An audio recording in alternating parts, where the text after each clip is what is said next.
Greetings and salutations, friends. Welcome back to Old World Blues and Hearts of Iron 4 with the Enclave. No New Vegas today, I saw somebody ask. Although I do need to get back to that too. And there's also... I also need to play that stupid black people stealing game soon too. Which, apparently, it has a demo out now. I mean, it's certainly a fascinating prospect, if nothing else. Right. Let's see, where were we? Oh yes, we were planning to invade the White Legs, I remember that much. And trying to hide from the NCR. I remember that as well. And finally beginning to build something that could at least marginally resemble an army.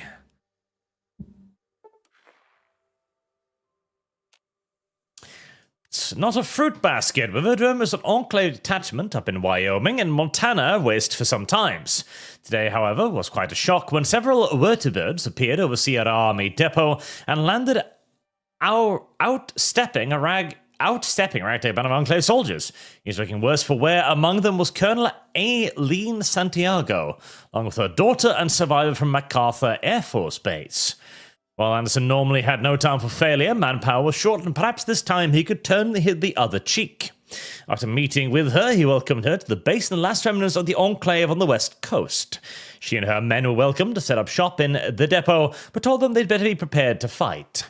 As those who had destroyed MacArthur will destroy them as well, Santiago, still reeling from the loss of a soldier and home, happily agreed. Alright, well, more dudes is always welcome, as a shortage of dudes is kind of a consistent weakness so far.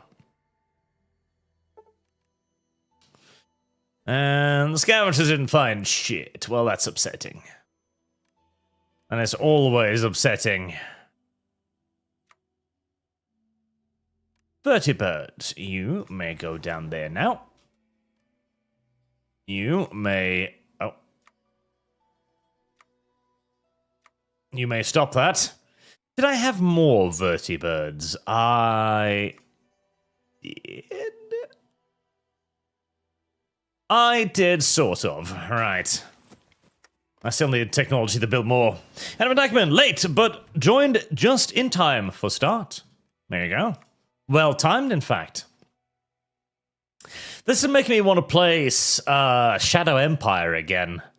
I think that's getting a big expansion soon. I definitely want to play Shadow Empire again. Tribal stuff? I probably don't need a whole lot of tribal stuff, do I? Industry? Farming? I do like the idea of farming.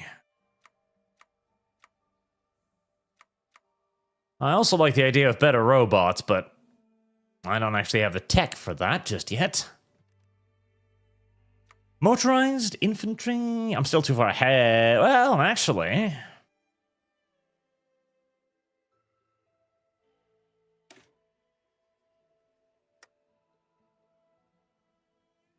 Alright. Wait 2 days for that to finish. I want to just make sure I don't waste that ahead of time bonus.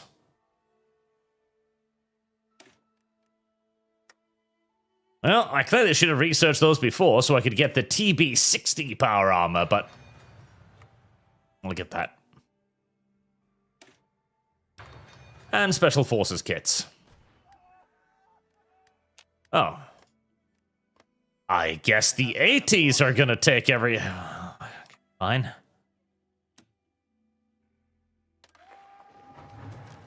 I wasn't going to have to attack so damnably soon, but I guess it's move it or you lose it, huh? Very well. Grab what you can then, boys.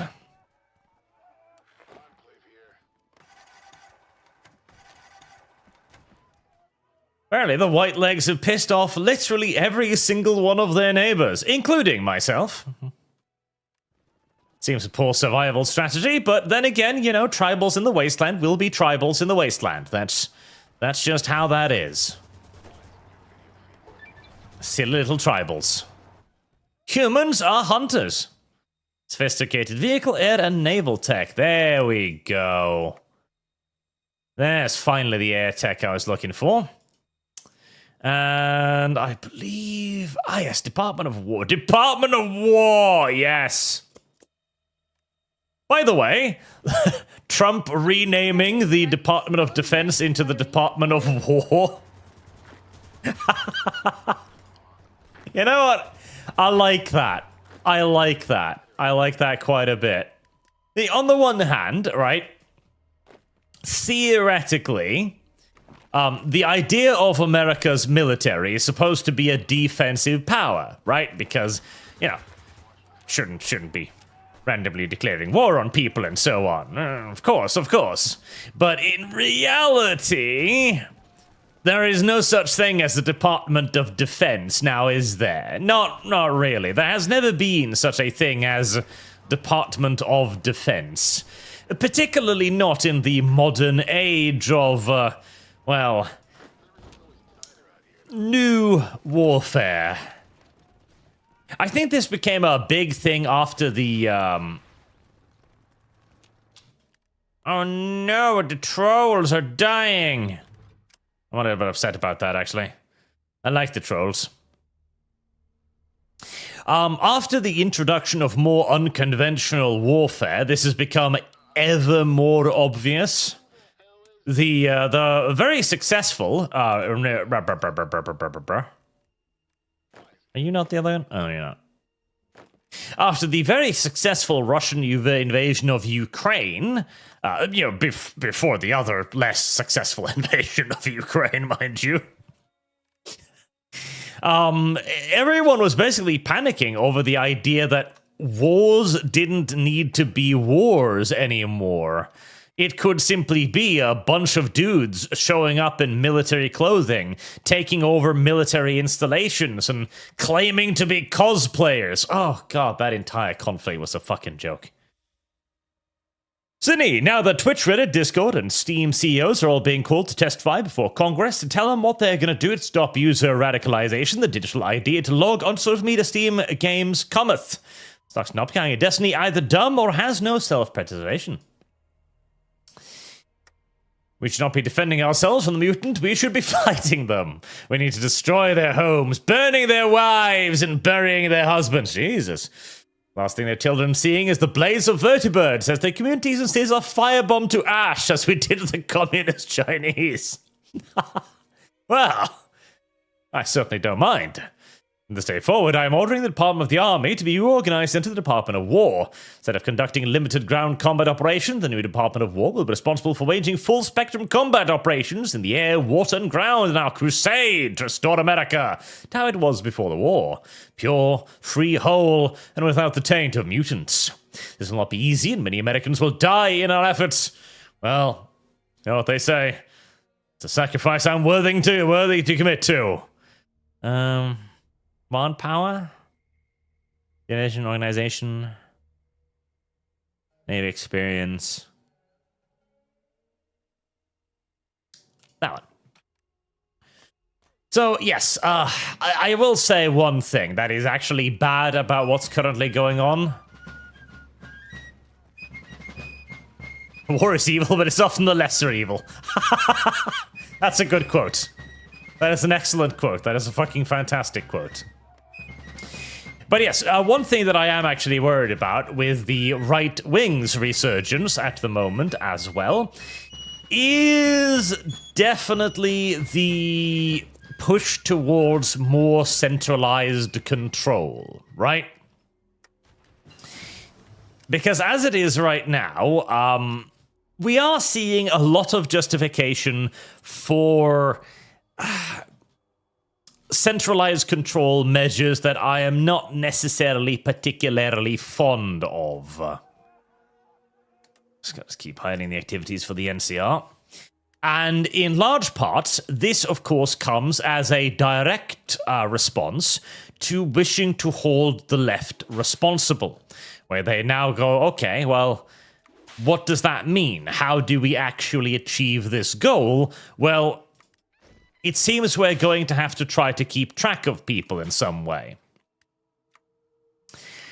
And it's one of those things where, on the one hand, I agree. On the other hand, I am also very much so reminded of the time when our side was constantly warning the opposition of not inventing tools that would eventually be used against itself. And if I was more conspiratorial-minded, I might hazard a suggestion that the people in charge might be getting exactly what they want, but now under a slightly different label. Vertebrate schematics, beautiful.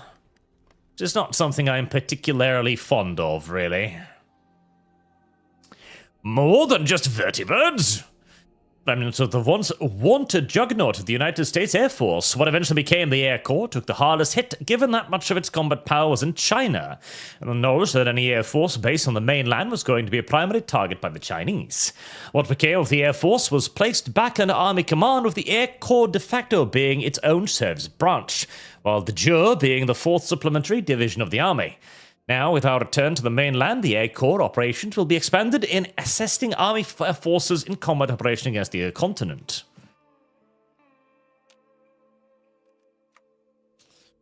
Right, I'm gonna need more dudes. Didn't I have a thing here that gave me more dudes? I believe I had a thing here that gave me more dudes. That looks like a thing that gives me more dudes. As right now, the pacification of the wasteland is by far my greatest manpower expenditure. The warfare against the various scattered tribes is not really the worst thing. It's keeping all of those various shattered tribes adequately suppressed afterwards that's difficult.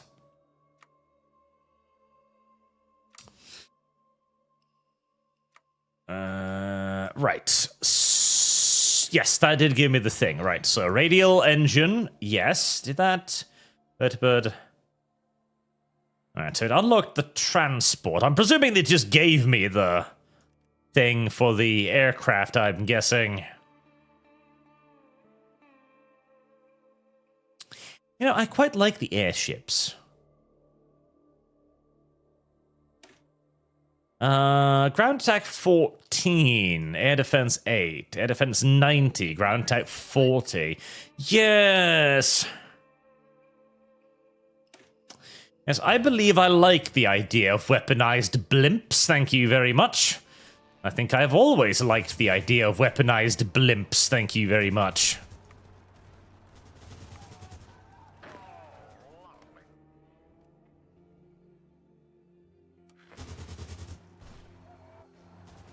The Cult of Liberty! I like the name.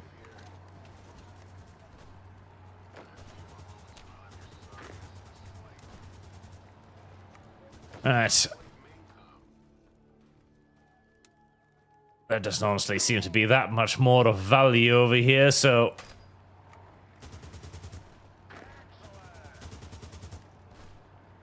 Oh.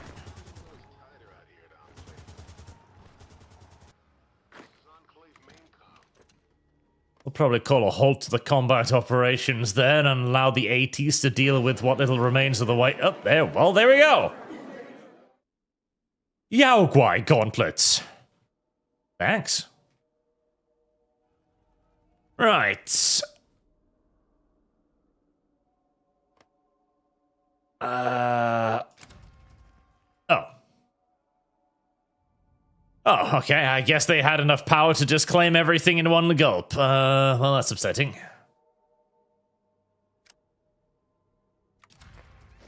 Very upsetting. Guess I should have grabbed whatever tiny remnants I could have. Would you like to perhaps exit the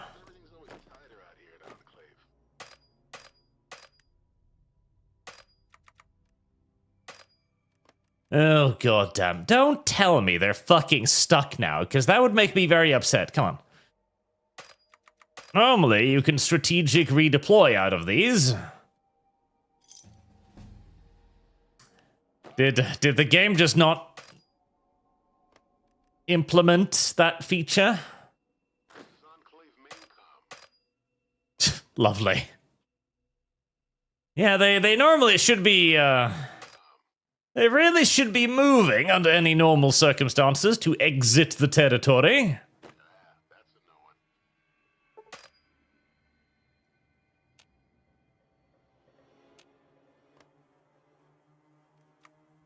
We have exile divisions, I'm aware.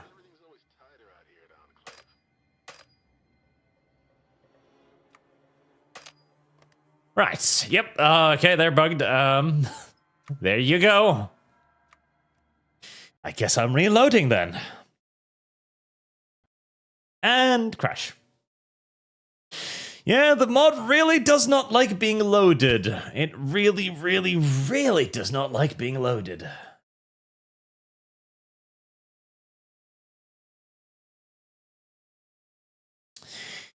Zinni, oh, we are absolutely getting exactly what the people in charge want. One of them already called on Elon Musk to make everyone IRL identity public on Twitter a few days ago. Yeah, I don't like it.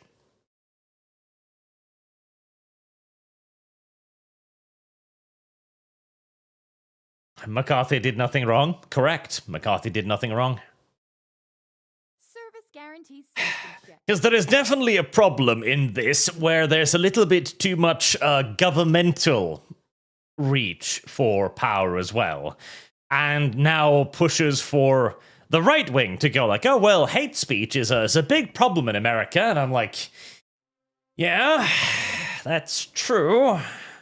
All of it's coming from a certain political direction, but that still doesn't change the argument that it's a really, really bad idea that we probably shouldn't entertain over much.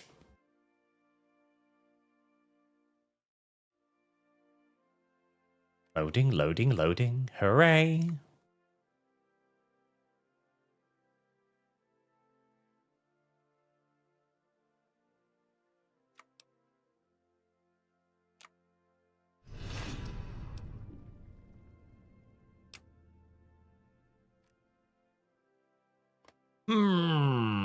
But I kind of want to get more of... Okay, right. I'm going to try that again. Feeling nice and optimistic.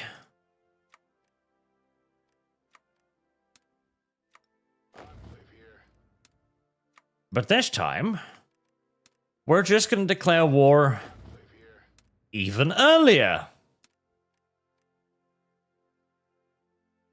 And hope that by doing so, I'll be able to get enough territory to the point where I won't need to be stuck with inside of the enemy's territory.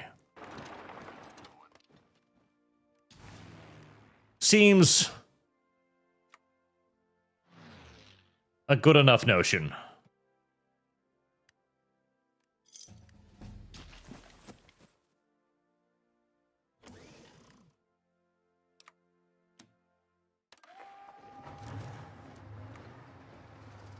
Charge, my pretties. Secure as much as you can before the bad people get there.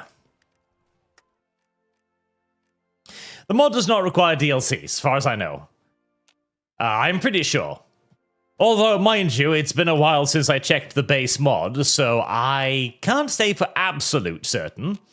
But the mod does not usually require DLC, no. Ah. Well, I got some free power armor out of that, so I suppose I am not too unhappy. And start work on the fancy pants power armor too. Right, we can hold out until that finishes, and we can get the advanced propeller engines going as well.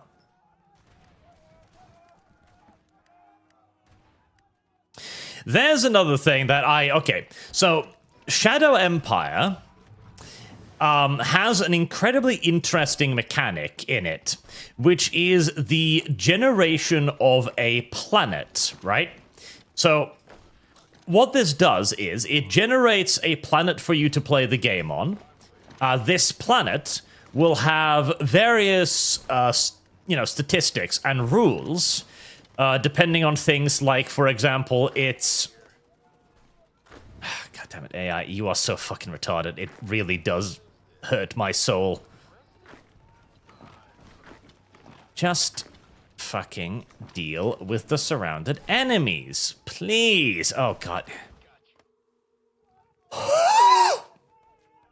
I try using the AI for this because they're such simple basic wars that I really don't want to fucking bother micromanaging them, but relying on the AI to do literally anything, even the most absolutely ridiculously simplistic organizations that literally only require a direct move forward, is like pulling teeth.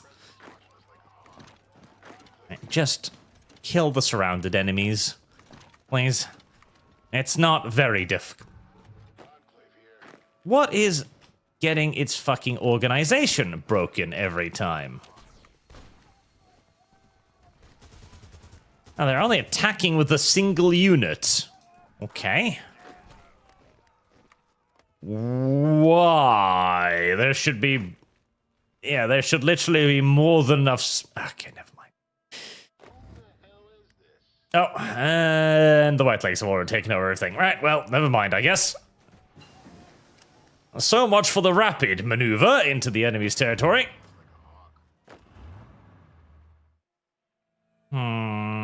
Right, let's just get you back to... No, AI, stop playing the video game. You're very bad at it.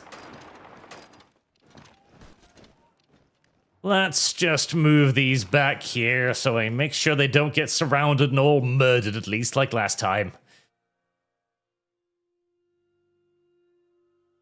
Now, where was I? Department of War, yes. Air Force stuff. Right, and engines.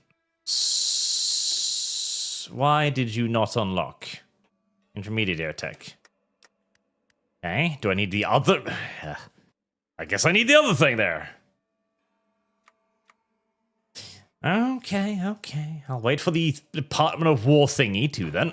Right, I might as well get... whatever else. Infantry tech I can get going. Howitzers would be nice. In the long and the short term.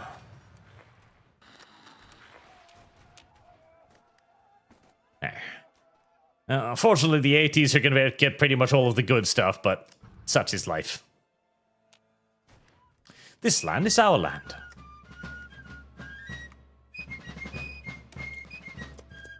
Air Corps. Is that the one that unlocks the intermediate air tech? Because I just had it.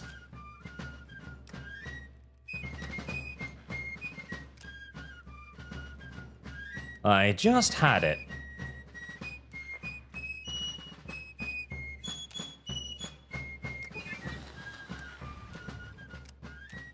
There we go. There's the intermediate fucking tech. Weird spot to put it, but... Now, let's get you redeployed somewhere somewhat safe. Right, back to occupying the wasteland.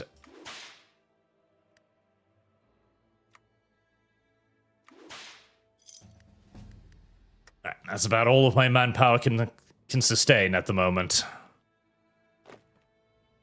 And you guys, back to training. Diswiz, is there a studio to counter ATL's crime statistics? Studio? Study. Wait, ATL's crime statistic? I don't know what the ATL's crime statistics are, so not sure. I mean, I wouldn't be surprised if there's plenty, honestly. Right, I needed people.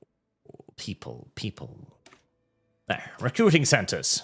Recruiting centrists. I don't know if I want to recruit the centrists. I've seen what centrism means these days. Oh, almost forgot about that. Oh, hello. Army, arms workshop, building slot, anti-air, airbase. Slavery levels.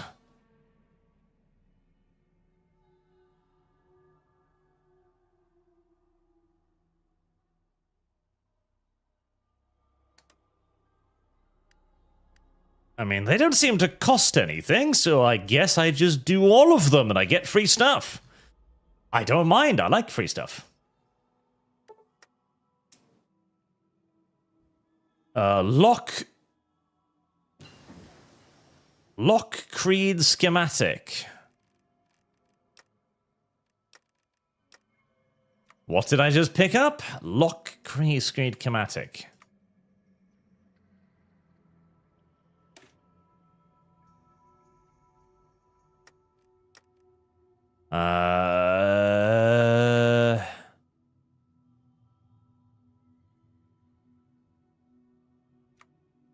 No idea, but I'm sure it's valuable to someone somewhere.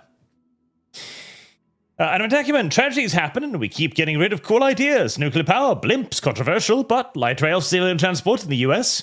No, I don't care how big America is and what a task that would be, Sag.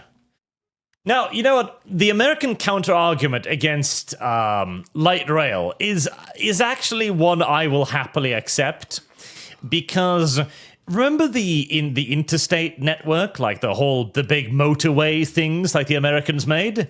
That was intended as a anti-Cold War measure. So the largest part of the reason why the massive interstate highways were created was because it would allow for the rapid movement of the US Army within America in the case of a foreign power invading. At the time, that seemed like a genuine actual threat, and indeed the Soviet Union too were experimenting on ways to invade the US directly. So, you know, America was like, okay, we're a very, very, very goddamn large country. How can we respond to threats everywhere? I know, autobahns all over the place. All right, fair enough.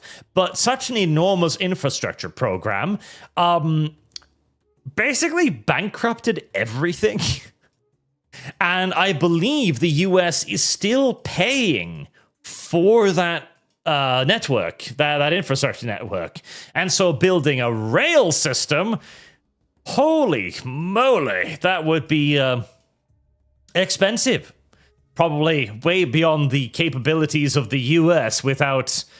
I mean, at that point, the US might as well just embrace the debt and go like, okay, well, we've decided we're basically a robber baron state at this point.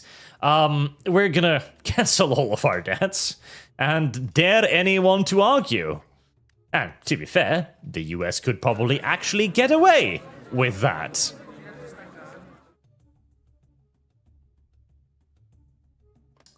Well, I can get a bit more metal.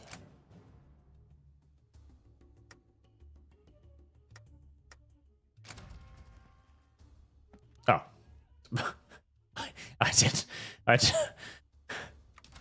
Border gore! Yay! Everybody loves a little bit of border gore, right? Yes, I think so. I think everyone is more or less fond of border gore. Right, okay, manpower! Enslave the locals.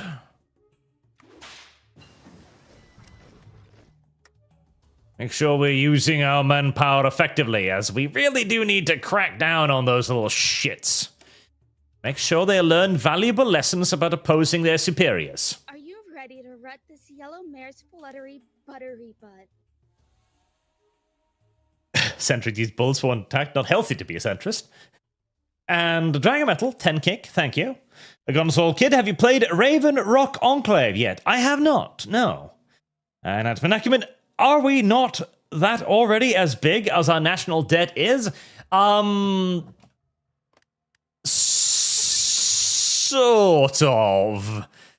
Sort of. Technically, theoretically, but the US is still paying on its debt. You know, it's still giving out money to its debtors, so it hasn't gone full like, okay, well, we're never actually going to service a third of this, so fuck it. So they're still trying. It's just, you know, most sensible-minded economists have probably given up a while ago. Searching for the Enclave. Just before the rig went down, President Richardson dispatched a larger-than-life Army colonel by the name of Sam Houston out to Texas to secure Armageddon Station. His orders were to use the remains of Control Station Texas, a base to acquire the nuclear weapons stored in Mexico. He and his expedition was never heard from again. Some say this is finally what tipped the scale for President Richardson to deploy the FEV en masse across the wasteland. The Texclave was considered a harrowing tale of our hubris against the mutant, and a cautionary tale against long-range expeditions. Even with our power, there are forces that are alien to us, and without the dedicated support base, even our best can be lost. However, technicians in our uplink station have picked up a series of transmissions coming out of Texas, and they match Colonel Houston's signature. Even if Colonel Houston is long dead, a few of our officers had a family in the expedition, and it would be a long way to help them find closure as to what happened to them. He's alive! So I was told to go down the Texas side of this, which God, they're so... The problem with having a focus tree this fucking enormous is I have, frankly, no idea where to go. But let's go down the Texas tree for now, just because I was told to do so, basically. I'm tempted to find a reason to invade the 80s. Just because I don't particularly like having them at my back.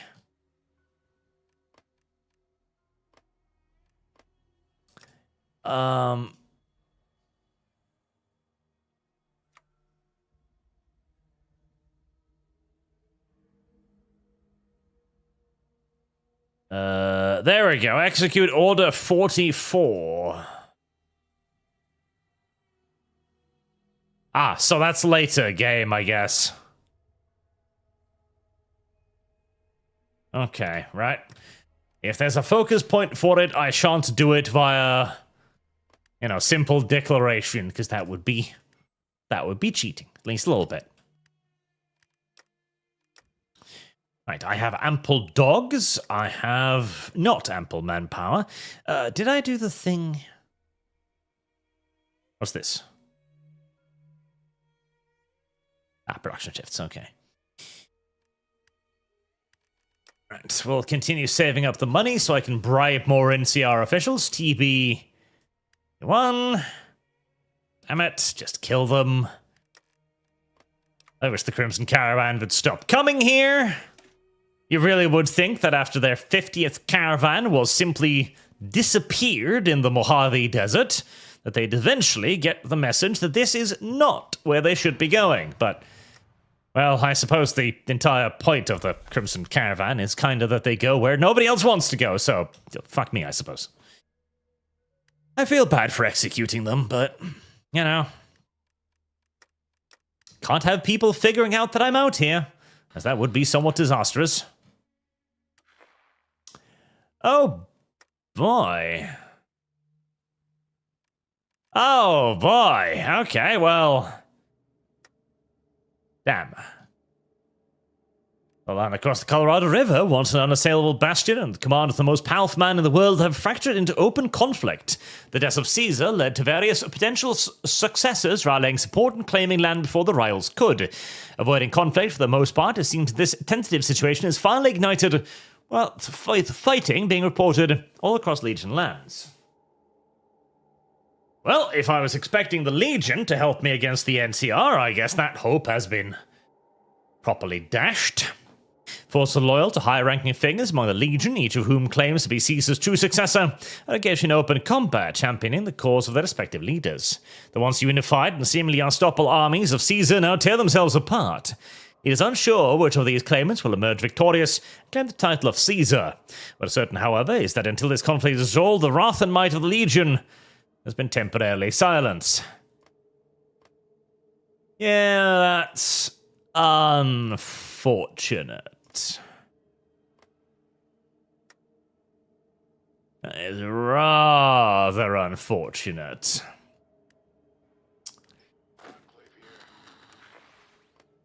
Atia's army? Ah, Atia. Nobody likes Atia, he's gay. Right, I was kind of hoping that they would, you know, deal with a significant portion of the NCR for me. The Guardian of Macmillan. Monte Cristo? Macmillan? Oh, that's the building thing, I'm assuming. Yes, it is. Adam Attackman, right. Big National, Falls National Guard, yay! Fuck you. I like this. I like the choir. The choir wins. Pain Kamal, playing Dwarf Fortress, I see. You know, I never got into Dwarf Fortress. I played it for a bit, and I kind of thought to myself, okay, this is pretty neat. And if I'd come across this earlier, it would probably be the best thing since sliced bread. But having already played RimWorld, it kind of is like, okay, this is clearly RimWorld, but RimWorld actually has more stuff at this point. And more graphics. And it's easier to play. And honestly, well, it's easier to interact with, so... Now, where the fuck was I? Okay, restore Texas, reinforce Texas.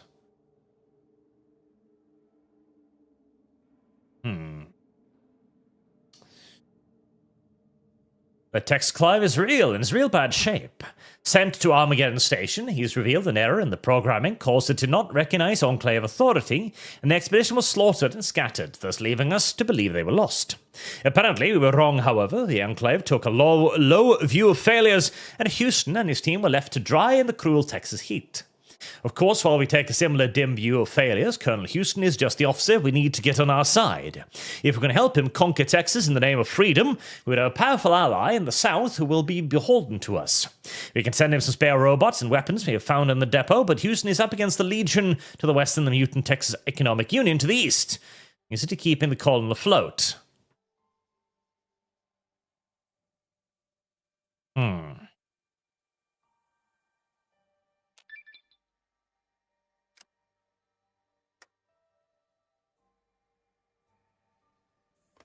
Oh, boy. Oh, boy. Okay.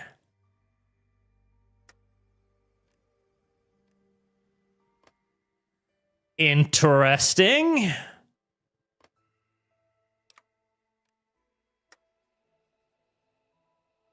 Interesting. Very interesting. So I have the opportunity here to create myself a little ally, do I? That's cool. I like that. Is there any way I could... No. Is there any way I could reinforce them? No. No. No. Not really. No. Right. Not unless I want to batter myself through the Legion to do it, which is not going to happen in the short term.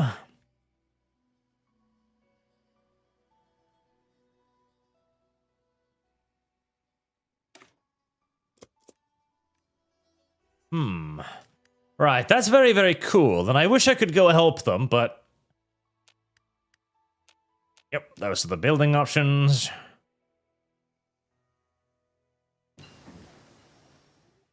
The support batteries.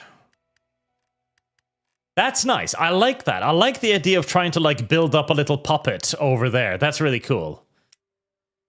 Right, I do... Wait, no, those are transports. I don't actually need more vertebrate transports. Damn it. I thought I'd be given the thing for transport or vertebrates. Apparently, no such luck.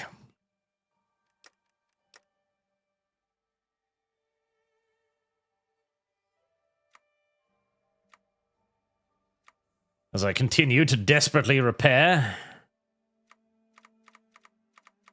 the fucking battered to shit infrastructure.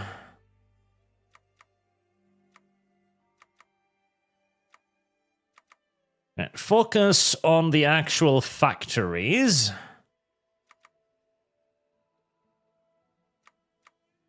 We'll worry about the military factories once we've actually got the ability to repair what we have.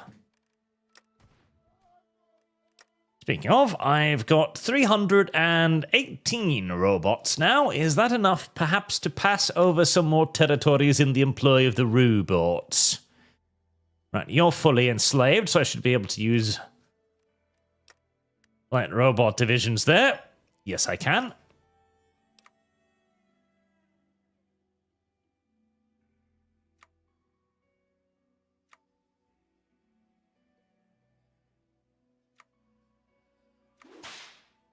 Anywhere that's already fully submissive, we'll probably be able to make do with robots. Right, let's focus on their production so I can get them fully occupied. Right, lovely.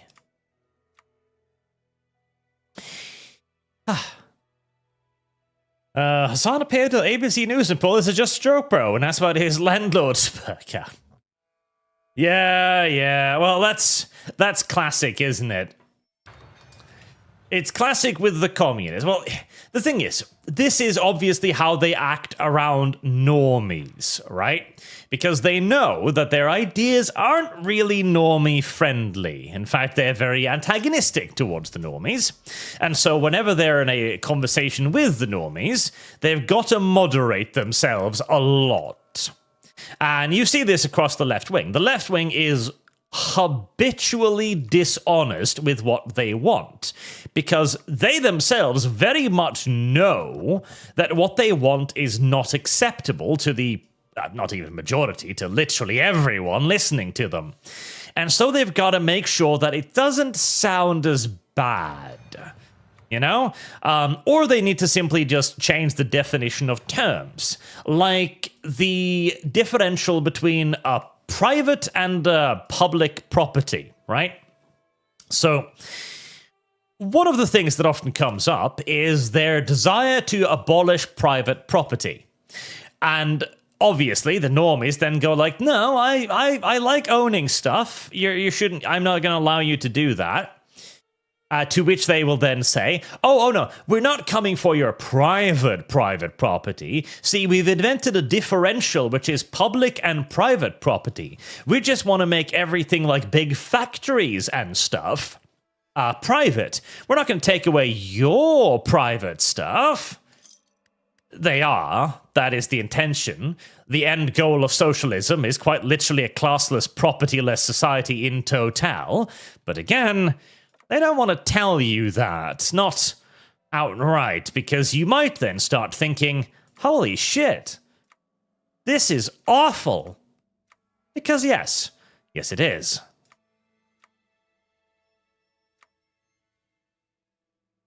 Where was the thing that gave me more dudes?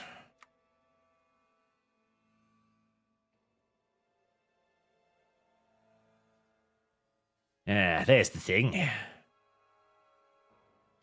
Unfortunately, it's still quite some distance away. Enclave reunion. Anderson visit to the remains of Control Station Texclave was as important as it was somber and emotional for some. For Anderson, he was eager to get all information he could from the Colonel Houston, who was desperate for assistance in bringing back Texas. For others, such as Lieutenant Orwick and Colonel Callahan, it was emotional as they were reunited with their lost brothers. Valen and Cartwright, respectively, Valen was a bit surprised to see his sister again, and this was some of the first emotions shown by him in years, which happened to be fear as she began berating him for abandoning her at Fort Summers, before the robotics officer collapsed at seeing her brother alive. The Callan brothers, however, were a bit more boisterous in their reunion. By morning, both had been dragged out by the makeshift bar by the MPs. On this aside, Houston was more than happy to throw his lot in with Anderson, his slot, at the Austin Enclave. He tried for years to get Chicago to send assistance, but he had been met with stonewall after stonewall. While he was somewhat remiss he had in the situation in Nevada, Anderson was adamant that Texas would be provided for.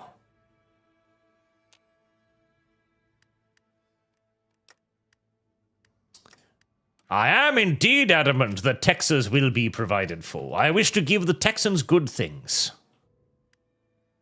West Tex schematic. I'm finding a fucking hilarious amount of schematics. Which I'm happy for. They tend to be rare. Houses. Black Dragon. Davy Crockett. I do like me a good Davy Crockett. And how's the Legion doing? Aggressively. Very aggressively. If I'm lucky, Vulpus will win, because I think he hates the NCR almost as much as I do. Which means he would certainly be the preferable option. Oh yes, on the Twitch CEO thing as well, the Congress thing. That, well, it's probably not gonna result in anything. Turbo Fighter, Bipedal Sentry Bot. I think I'm going to need the Armor Robotics core for that.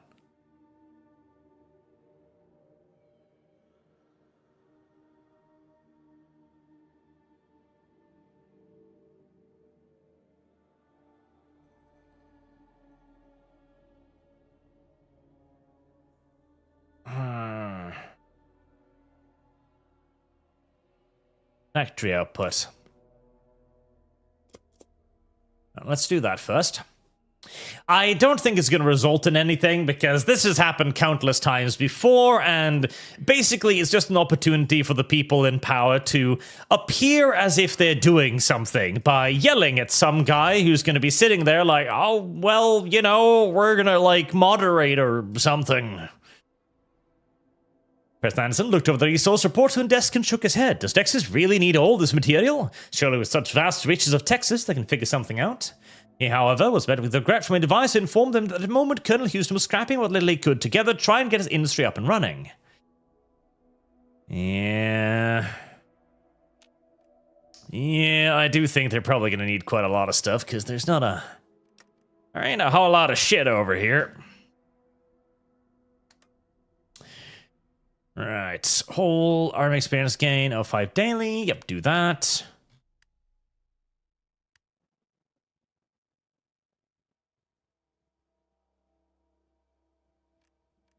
God, so many events.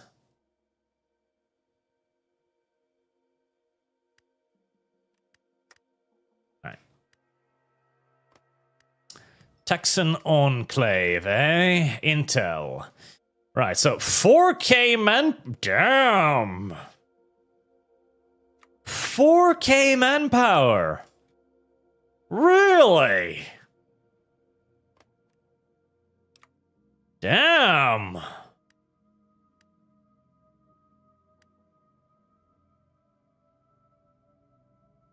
Fucking damn indeed!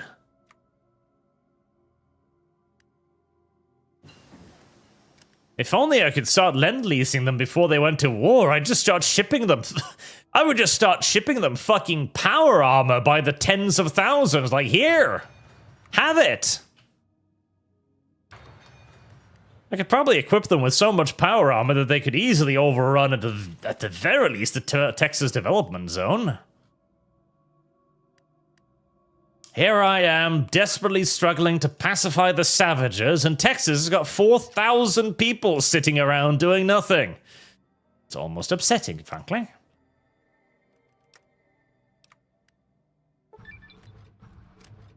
Mouthwash? I could request garrison support, honestly. That might not be a bad idea.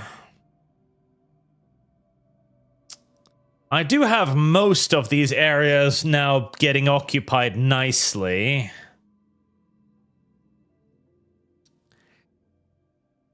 Let's see. Okay, 80s being pacified. That's pacified. How's the light robot production going? 108, 150 left. Okay. Right. So Elko Pass in the 80s. Yeah, it's a little bit of resistance left, but I'm actually beginning to largely break them. Skyry versus and White Legs, the two remaining. I don't think I have that much of their territory.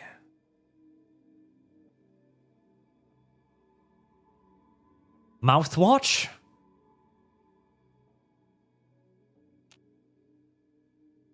Oh, is it through the house divided thing, is it? Okay. Right. Army of Robotics. How did I open the damned house divided thing again? That is a fantastic fucking question. I feel like it was a slide out.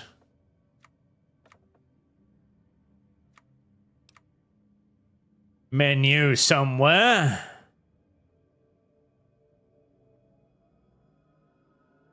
I just have no fucking clue where.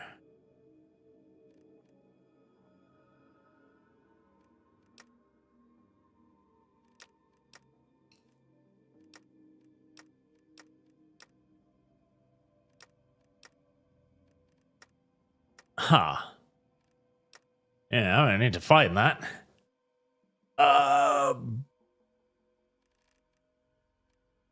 If I was a little tab, where would I be?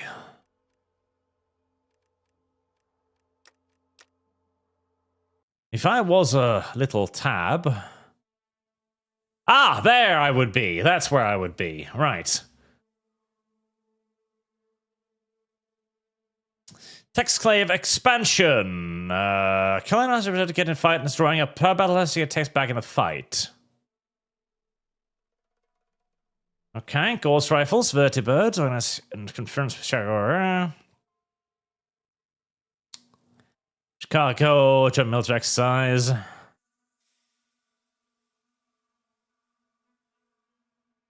I can do that, and I shall do that. Ah, send weapons to Texan Enclave. You ignorant slut. Vertibirds, though? Ugh.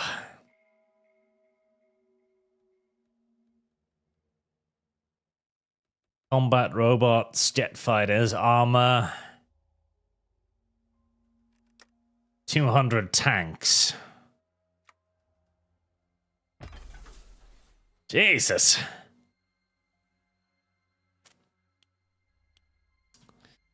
They're not asking for a little, are they? Well, I am producing Vertibirds now, so that's not the worst thing in the world, and Vertibirds would help them out massively. So sure, send them 15 Vertibirds.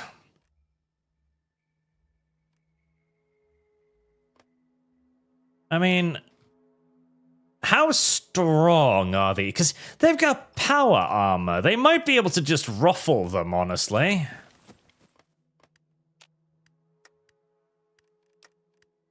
But I feel like if I throw the dice on that, I'm not going to have another chance, so I should probably be a little bit careful with that. Also, I would very much like to possess a bunch of 8-inch mortars. Thank you very much. I imagine it'd be useful.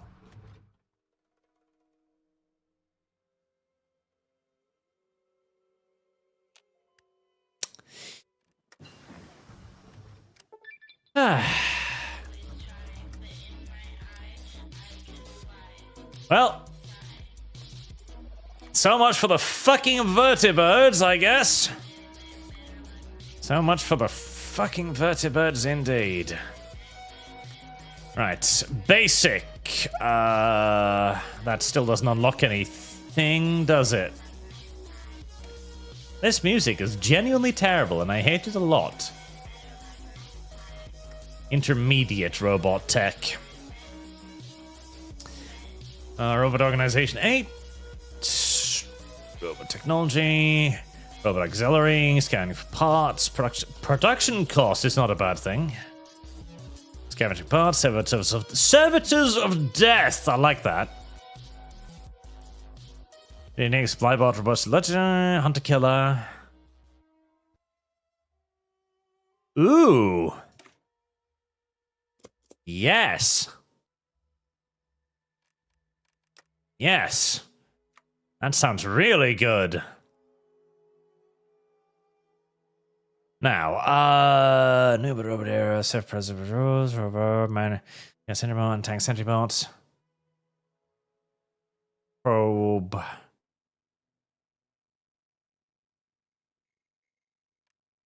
Any of this unlock the bipedal bots?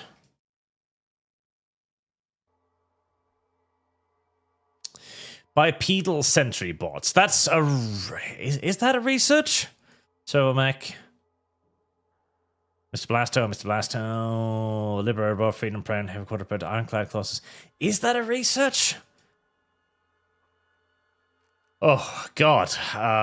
Where is it, then, is the next question.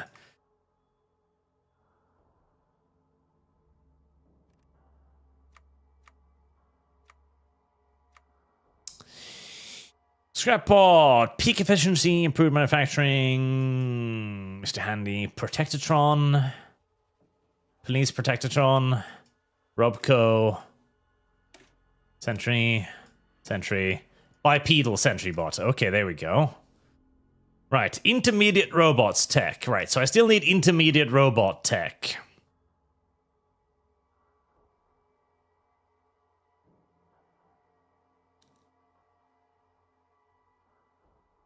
Right. Intermediate. Will it be so kind as to tell me? Yes, it will! Centralized programming. Lovely. Okay, we'll beeline towards that.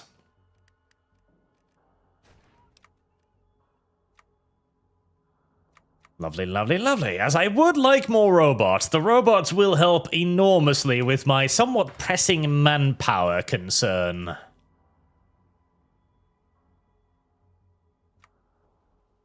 Right, speaking of manpower concern, industrial fertilizer will make 500 people just pop out of the ground. Ms. Miller, hey Arch, you know anything about the developers of the mod? Will they ever fill out the map? Yes, they will. So, Triumph of the Midwest.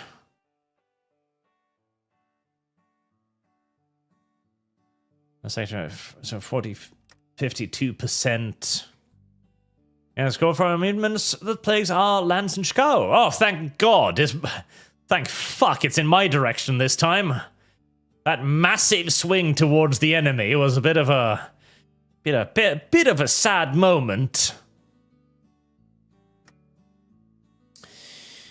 Nice. Okay, so I'm not going to be absorbed into the secretary, or am I? Or no, that wasn't me, was it? It was.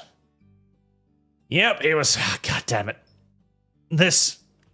Wait, Chicago. Oh, yeah, so Chicago is them. Fuck me. Oh, fuck. The amount of resources I need to pour into that. Right, so put that in, because I can pay for it. Vertibird shipment, organized conference with Chicago, 100 political power, 70 fucking 5. Jesus. This is also ridiculously fucking expensive.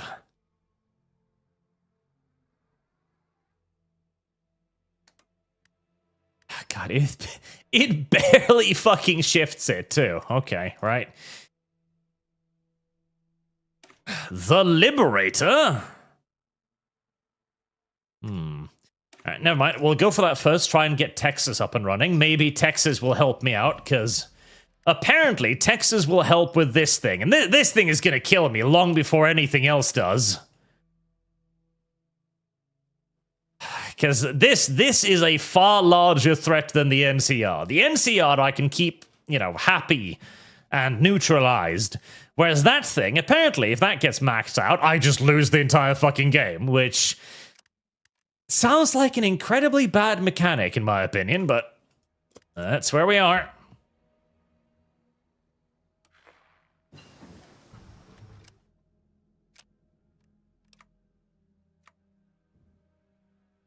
Champions of Virtue. Right, let's get the last one there.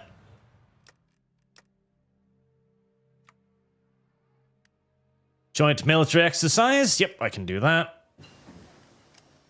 Send weapons to the Texas Enclave. Okay. See if the vertibirds actually get there this time.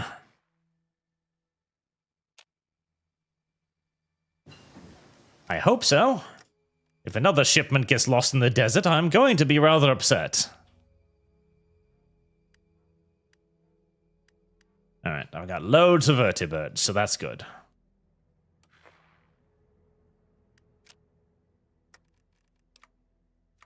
Well, they could get troops down there directly. Combat blimp, combat blimp. But yes, to return to the question, yes, they do intend to expand the map. The end goal that they've stated is basically they want to do all of America. Because it started with just like this area right here, right? That's what it started with. And then they've added Mexico, they've added like Texas, they've added the North, they've added the middle. They want to add all of America eventually, and they are slowly but surely adding all of it, so I am quite happy with it. They seem to be developing the entire mod quite quickly and quite well. I think it's an excellent mod. Excellent mod. Right, bipedal combat robots. Okay, 500 automatons. Excellent. That means we can start getting more light robots. Right. Robots in there. 400. Plenty.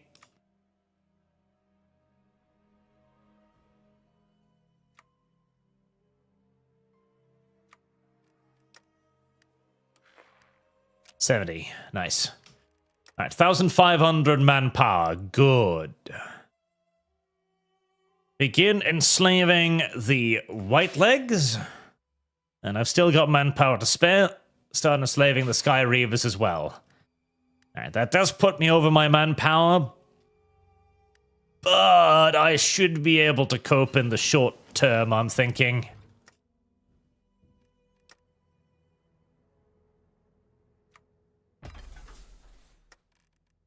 Thinking and hoping.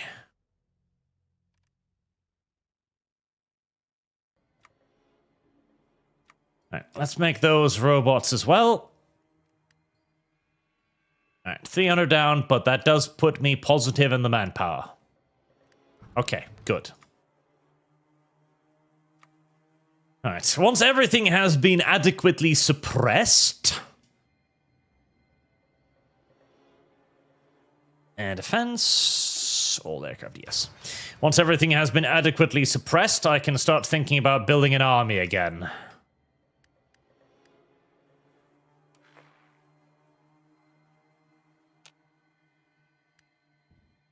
And keep hiding activities from the NCR's prying little eyes.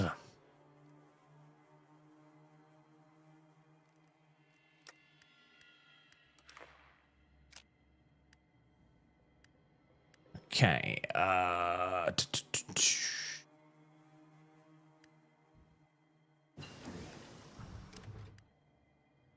Resistance should be falling pretty much across the board as the enslavement programs continue.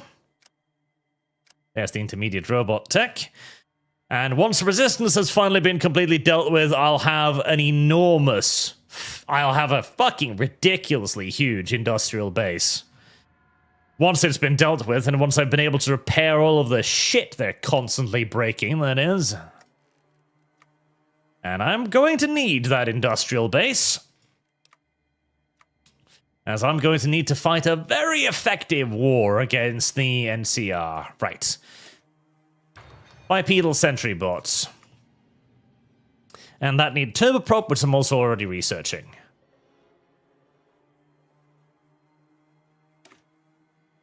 Right. MacArthur exists. MacArthur doesn't exist, does it? No, I don't think it does. I think it got Yeeto-cheetoed. I should have done that earlier. Okay, now that I've got that, what else? What next? Enclave radio.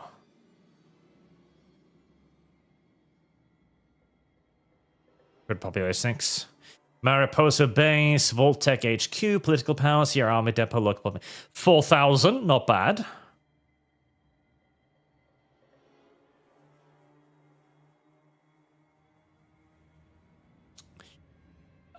Wasteland Power Armor, A Better World, Mesmerizing the Mutants.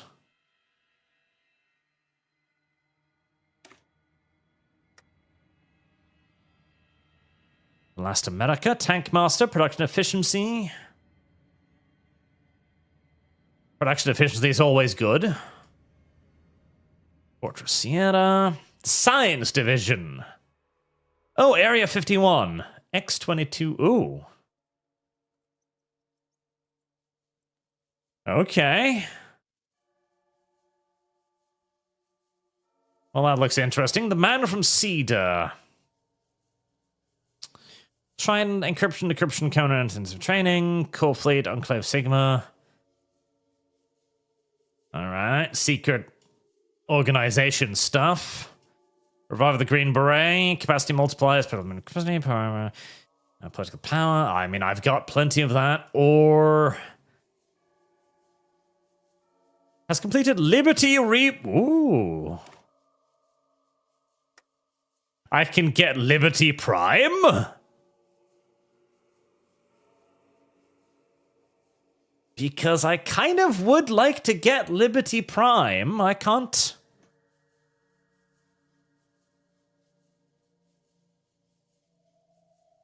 lie. I would like to have Liberty Prime. The Liberator.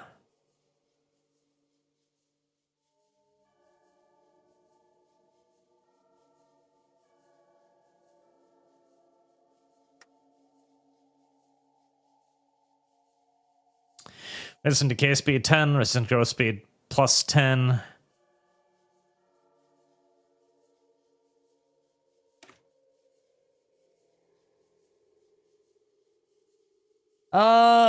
So it decays faster, it grows faster. Doesn't that...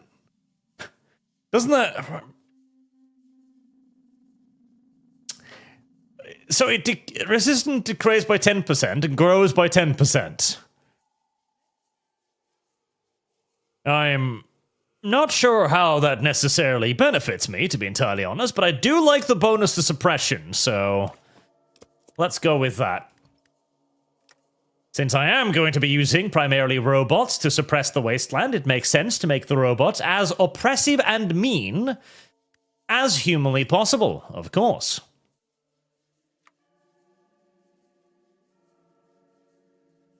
Send veteran officers to Texan Enclave. God, that's so expensive.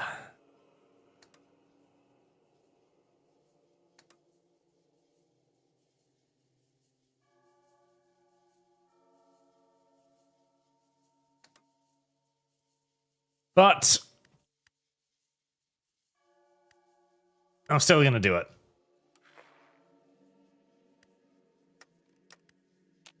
At least 500 combat robots. I'm still some distance away from that, of course.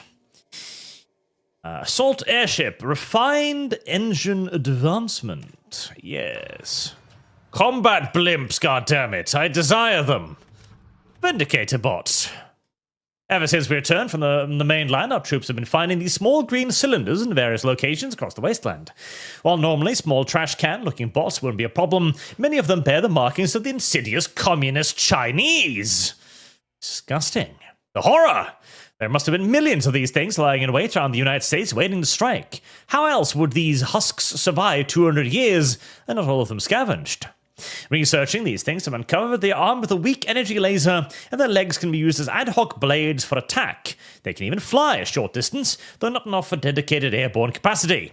However, where lesser men and mutants would see a problem, a true human sees an opportunity. Our scientists have been at work reprogramming these liberator bots not to assist with godless communism, but to carry out God's work of cleansing the land of mutant filth. They've even given them a proper American Enclave paint job and ready to deploy them en masse to handle the mutant threat we face. Trick or treat. Can I sell your feet? I see no reason whatsoever why we should not embrace that. Production cost 19% minus. Yes, yes, please. Oh, Jesus. Probably suddenly I got 600 of them that I need. That's a lot. Why 600 all of a sudden? Speaking of, is that another... Ah, it is. Liberator bot. Okay. I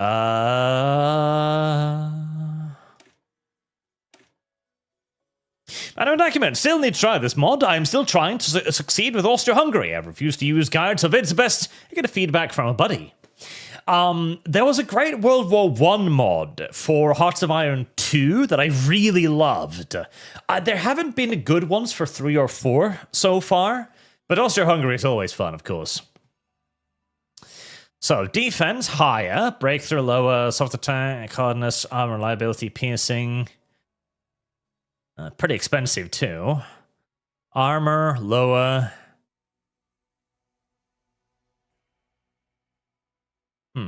Yeah, this doesn't look too... This doesn't really look too useful, honestly. If it had a great suppression, I would have used it for suppression, but it doesn't really have any suppression at all, so... I don't know why I would want to. Right, Protectatron. Protectatrons are Mitsugatsis, almost certainly Protectatrons, right? Because, yeah, these are better at combat, basically, but suppression. Ah, yes, suppression, that's what I want. And for fighting, I imagine I'll use the bipedals, right? Breakthrough, 13. Yeah, the bipedals are way better for... Oh yeah, the bipedals are way better for actual combat. Okay, nice to know.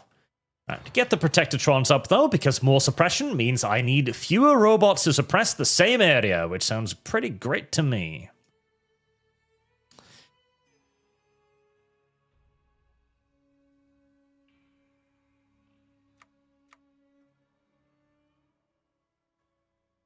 Right. Max factory output. Production efficiency. Yes. Austria-Hungary is quite good. Basically, Austria-Hungary's biggest weakness is the fact that it's Austria-Hungary, which means that you probably got massive malices to everything.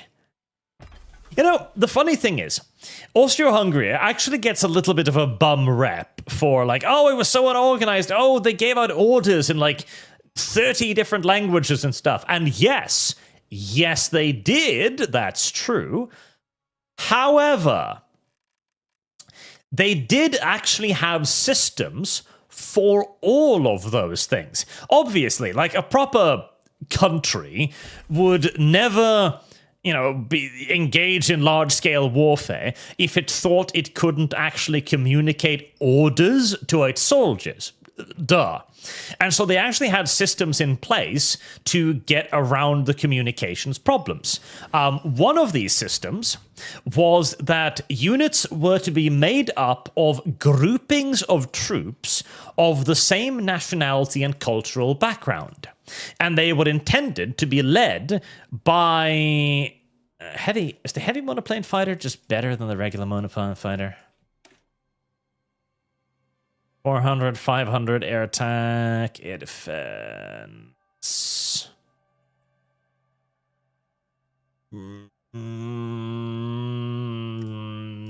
Nah.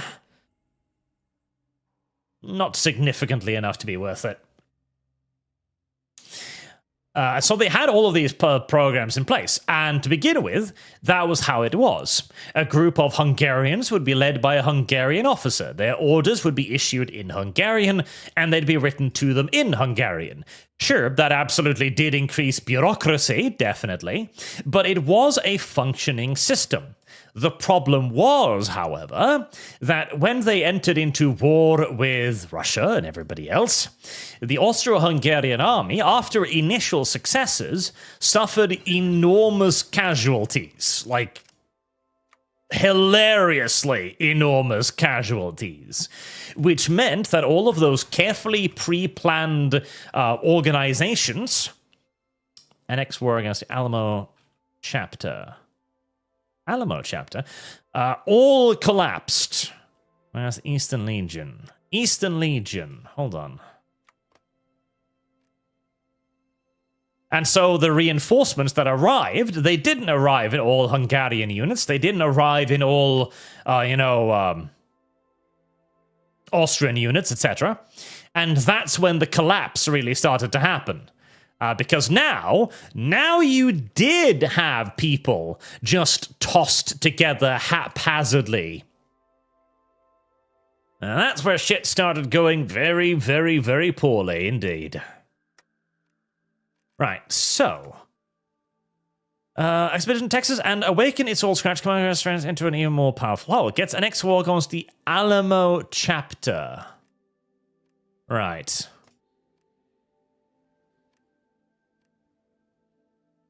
What is the Alamo chapter?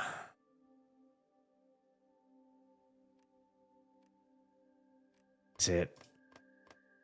It's not these guys, is it? Duxon, Cherokee, Trollman, Alamo chapter.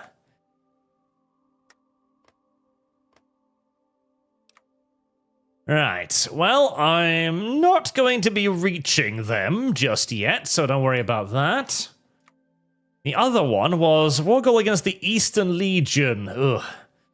Well, I can see those, but I don't think I'm going to be declaring war on them anytime soon, no.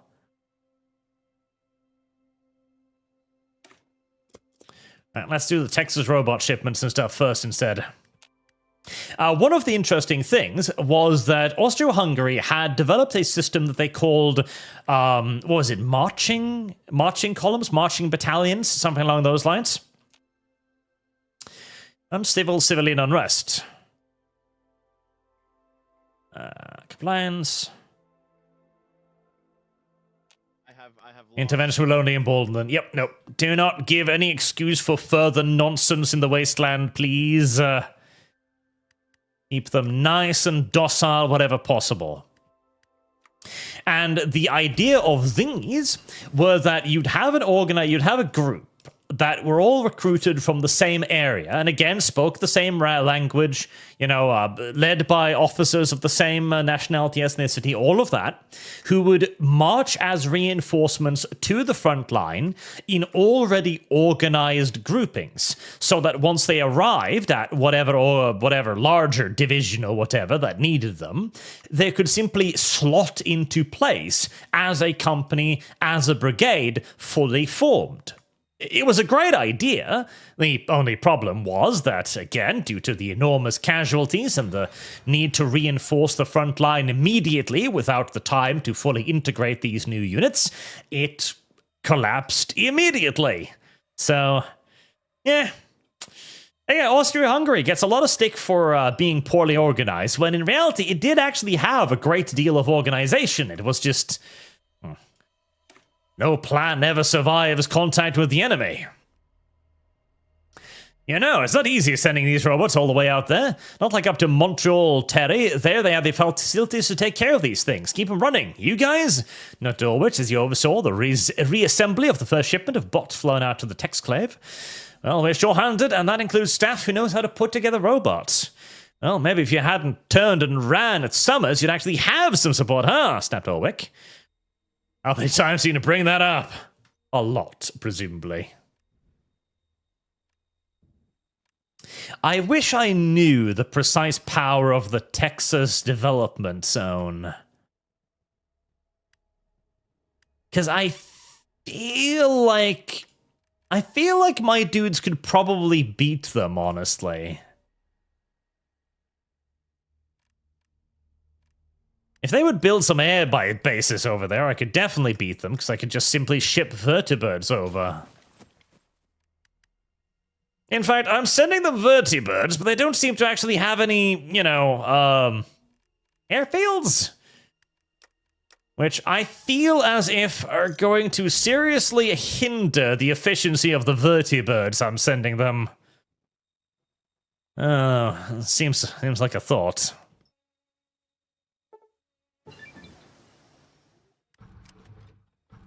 Skies over Texas.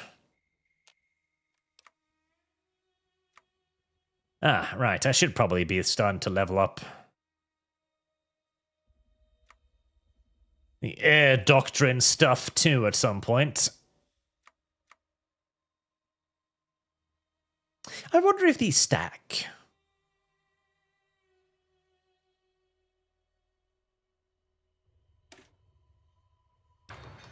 I hope they do. I mean, I should be able to... yeah, no. For some reason...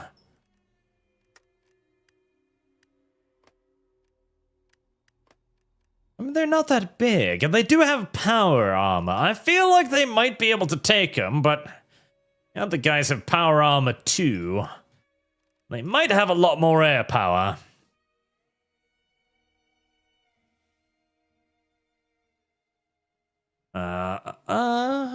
Energy cell capacity, support robots, robofy team.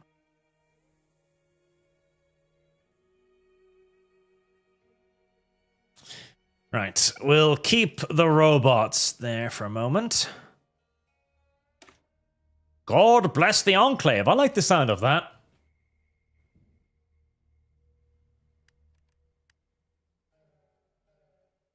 Right, we're getting new suits of armor.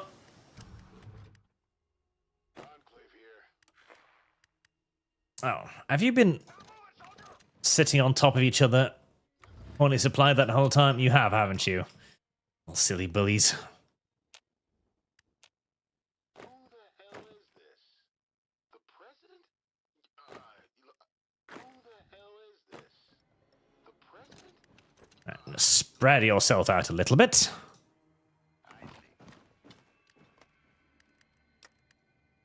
Manpower remains the primary concern, as per always. Recon team, robots, getting upgraded. Right, and I'm beginning to stockpile them. Assault airships, go!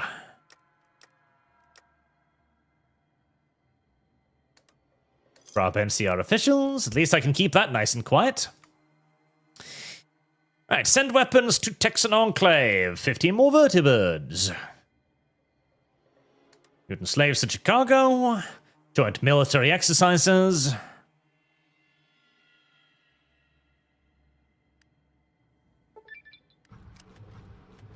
God bless the Enclave. Oh, recruitable population 10. Nice.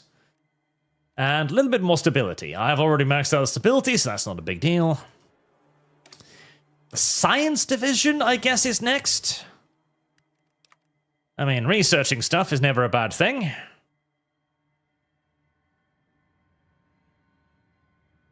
Population nomadacy.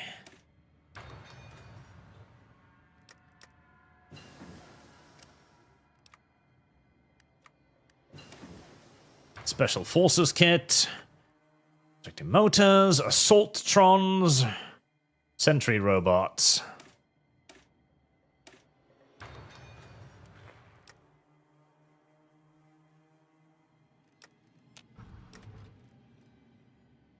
That fucking manpower concern. Alright. Are you about to get fucking complacent yet? Okay, they are starting to. Badlands is almost dealt with. We are people of science! Oh, another! Jesus. The Science Division! Enemy attackmen also hungry. Start point 6 seaweeds and 7 mils. 0 manpower. Disarmed. Cannot change conscription. Accord mental treaty of Tyrannon is removed. Also 50 military factory construction speed. That's pretty bad. We are people of science. Anderson always had a soft spot for the science division of the Enclave. He himself was a part of it at one point. Oftentimes they were forgotten or their rightful glory stolen by military officers or politicians. Well, no more. With the capture of Area 51, he would right those wrongs. It was at where America first developed nuclear propulsion, where the T-45 was field-tested, even where the earliest discussions that would become the Enclave were held. It was not in a military brass or stiff-suited politicians, but scientists who made the Enclave what it was now. well. Now that it is the Enclave's hands once more, he was ready to hand it over to the most brilliant men and women of the Enclave, the Science Division. Anderson knew that the Enclave's very strength in this wasteland that were once called the United States' technological superiority, the very same advanced technology that pulled all Americans centuries ahead of those vile mutants. Well, another research slot, of course. That is a lot of research slots. That is a lot of research slots.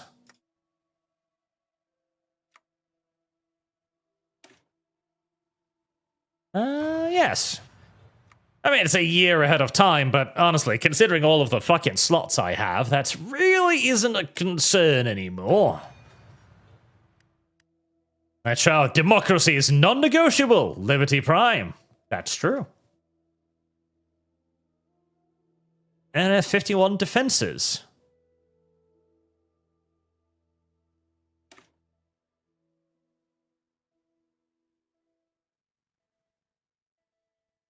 $914mm artillery howitzers?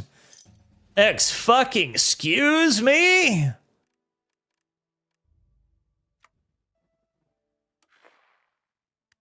Excuse me?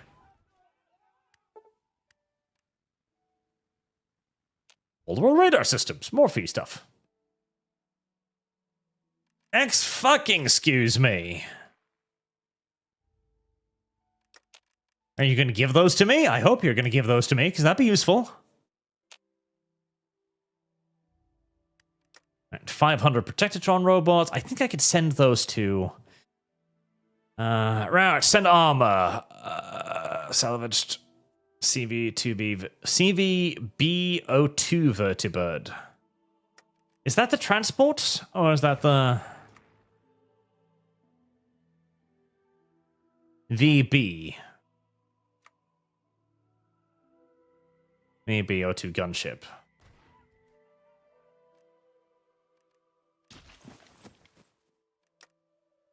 Wait, why are you not replenishing your numbers? I should have... Oh, VB01s. Okay, I guess those are the smaller, dumber vertibirds.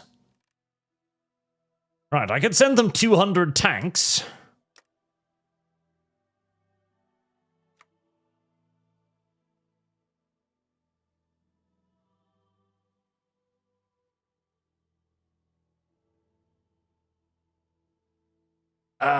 Do I want to send them? God damn.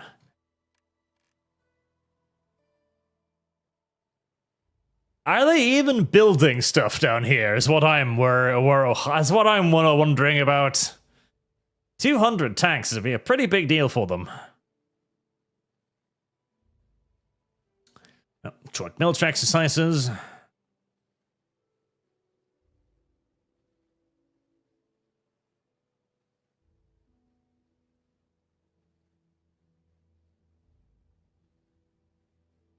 Weapons. Robots. 500 robots. Assault airships. Yes. Yes.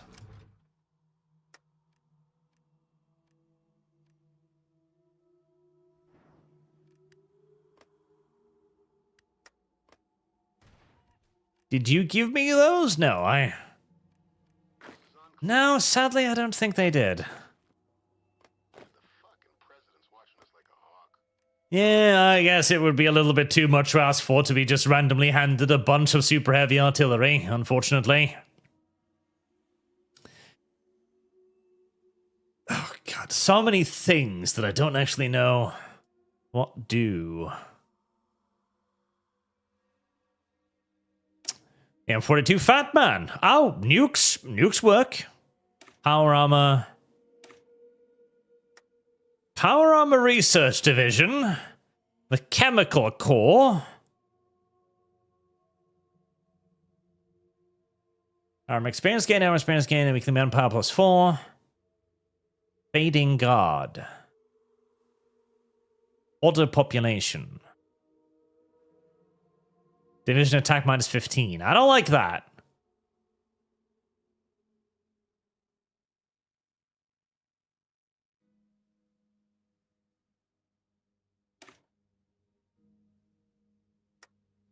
Expanded cloning labs. I don't know if any of this will help me, but small nuclear weapons. I feel like there are very few situations in which having a small nuclear weapon isn't going to be advantageous in one way or another.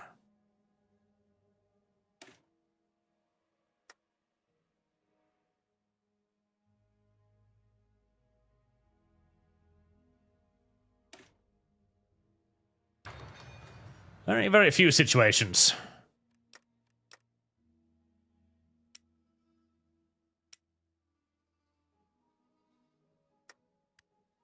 Right, air power. I'm going to need a lot of air power.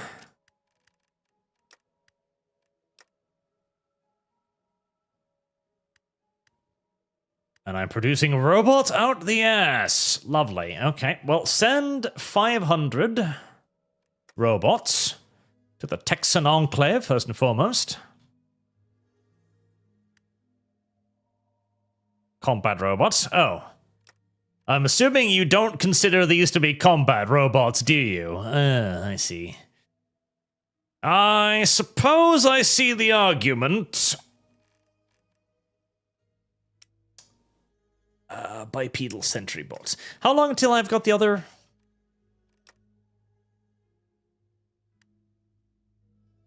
Many days.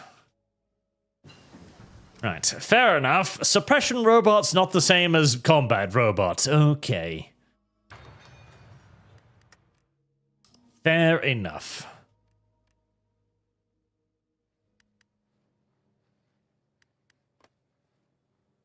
I really want to fucking see what happens if they attack them.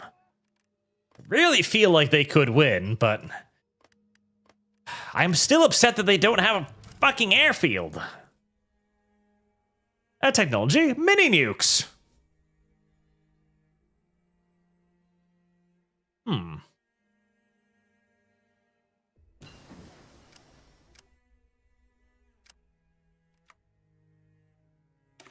Nature of warfare, miniature nuclear weapons. There really is nothing miniature about a nuclear weapon, regardless of how you look at it, but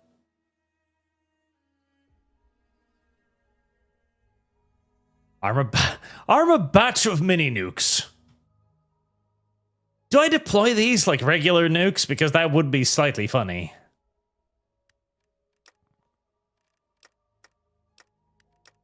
Well, I've got robots now. Let's see. Can I? I'm probably close to being able to replace everything with robots. If I were to just go light robots everywhere, how much in the hole would I be? 800 robots? You know, that's not bad. I can make up the shortfall of 800 robots relatively quickly and effectively. The Navajo. Now firing on Legionnaires. And Legionnaires spawned a kind. Despite the prowess of the Navajo, I'd like to say she's when numbers overwhelm them. Speaking of, how's the Legion Civil War going? It looks like the Legion of Hades is winning out.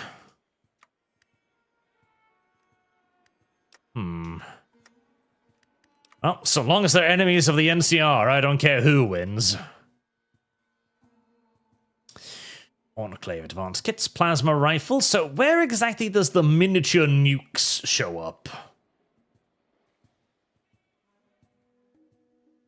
I probably should get the rocket launcher. That'd probably be smart.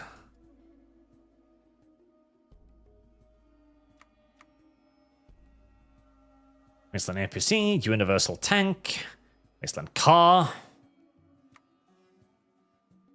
I'm glad I have so many goddamn research slots. I quite clearly actually do need it.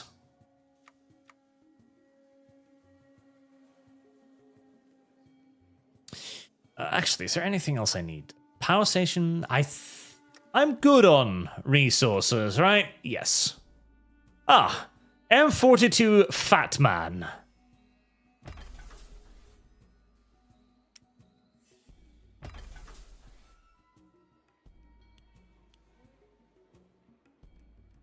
I dread to think.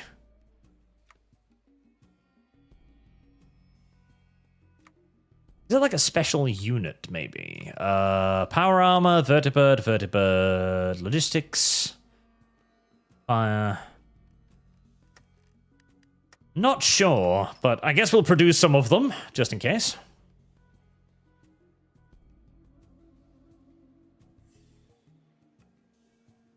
Fabrication laboratory. Foundry. Right. My main concern is more people, and I don't think there's anything easily accessible that'll give me more people now.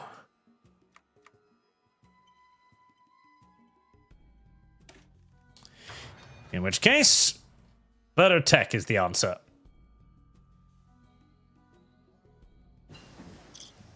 Rapid prototyping. Three-dimensional printing. Factory output. Maybe. How's my repair efforts going? Quite well, actually. Now that majoritively the bad people are beginning to calm down, having all been finally fully enslaved. Suppression 03, suppression 03. Mr. Blasto. That's a good name.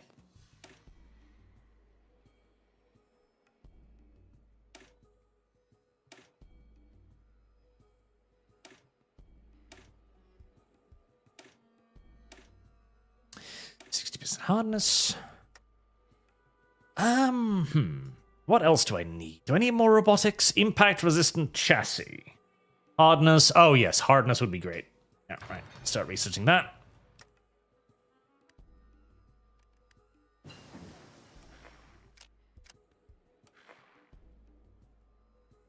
$690 manpower. Right, so the majority were relieved from occupation duty, which is good. But I still have a long fucking way to go, don't I? Mini nuke. Ah. It's an air attack unit? 375 ground attack. Okay, right. I mean, it is a miniature nuclear warhead, so I can see why.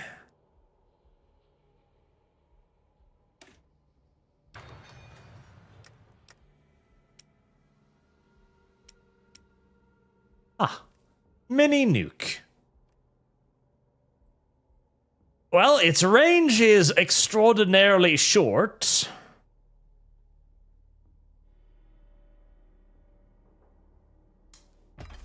But I should probably build a few just for shits and giggles.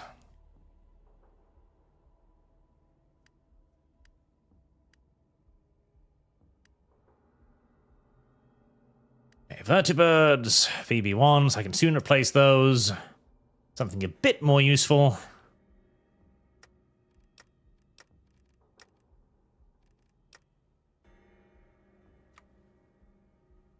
I might not need people, though. I don't need manpower if I can just poison everyone to death. An affront to God. God did not make mutants. I agree. Oh, God, where was I? There, power armor research. The chemical core goes to war while it pains us that we are salting God's earth with chemical weapons. These are trying, dare I say, apocalyptic times. We stand on the precipice of extinction to a mutant menace that wishes to see us laid low and eradicated. This cannot stand and will not stand. By presidential order, the chemical core has crafted a sprayer specifically designated to deliver FEV directly into the face of the enemy. These specially trained units will boil away the mutants under the miracle of FEV, turning the trenches into tombs they advance.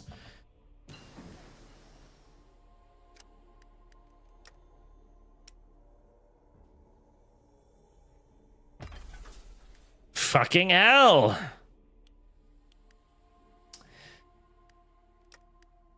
Are we the bad guys, chat? Because I really am starting to feel like we might be the bad guys in this entire conflict. I really am starting to think that there might not be any excuse for the horrible things we are about to enact upon the general populace.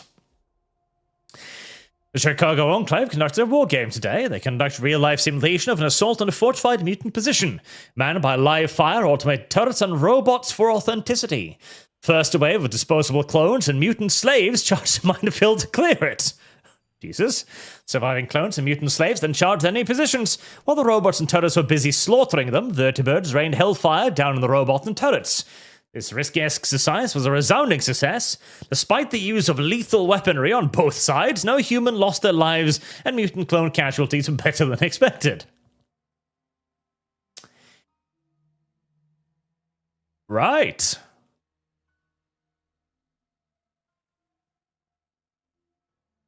How can they force to throw away so much equipment? Yeah, an experience minus 50.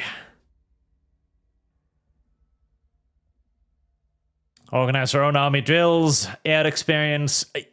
I can more easily afford the air experience, honestly.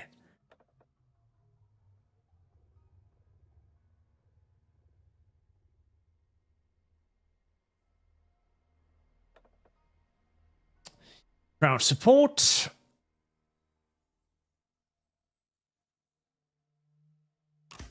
%25% org damage. Yes, thank you. If only I could send you shit directly.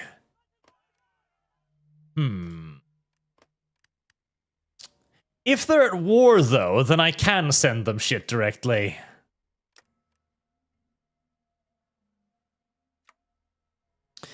Send a weapon to Toxin Enclave. Time limits for common energy weapons.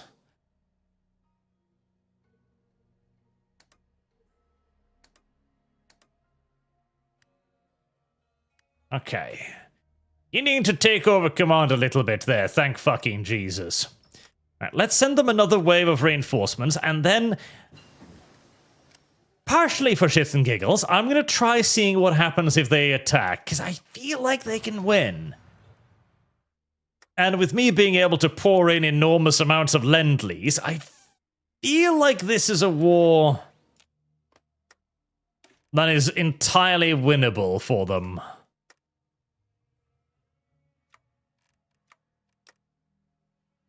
Then I do it, and they collapse immediately, and die.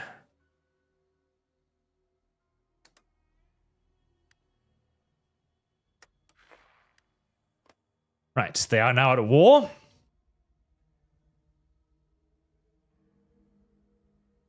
I mean, send attaché, yes. And start Lend-Lease. Right, I have a lot of superfluous goods here. Have 1,000 suits of power armor. Have 1,000 M4A5 carbines. You're gonna need some anti-air weaponry as well. I'll give you 500 of those.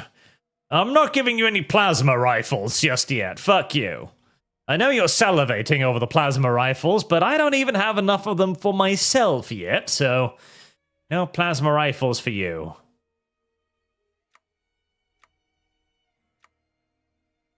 Man, I wish there was... There's, once you've been conquering a couple of states, the sheer amount of superfluous fucking stuff gets a little bit retarded. I wish there was an easy way to just, I don't know, select all of it, pretty much. Like, okay, I don't really need to know that there's 203 pieces of Wasteland power armor from this specific faction in my inventory.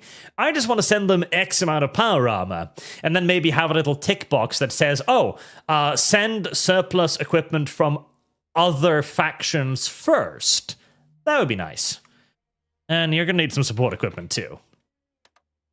How on God's good earth I'm going to be able to actually send this to them, I don't know, but that's irrelevant. Right, and they are winning quite nicely.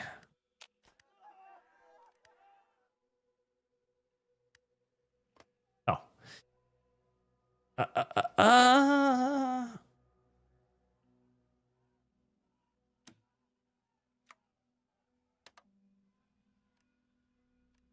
Let me get in there. The Second Mexican-American War. I mean, they're not wrong. It kind of is the Second Mexican-American War. That is actually sort of kind of correct. It's just I don't know if it truly counts, honestly. Oh Jesus. Right, never mind. This war is not winnable. They have allies. Yeah, turns out when that war started, the yeah, I didn't think about that.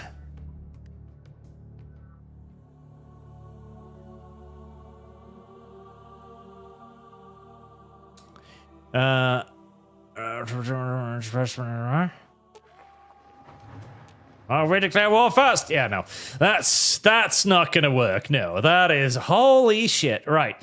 Yeah, no, they could take that faction.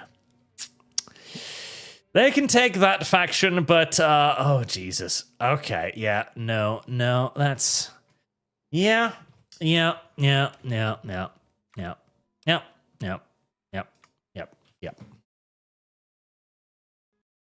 Okay, so I really am not going to stand any kind of a chance whatsoever in that conflict until I can actually physically go down there and help them, I think. Because without the ability to actually lend-lease to begin with, there ain't no fucking way I'm gonna send them enough shit to fight the entirety of the South like that.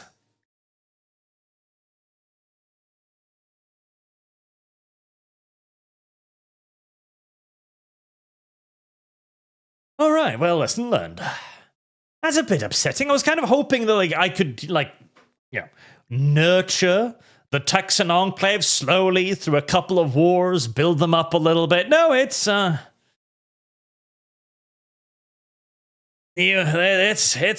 everything at once.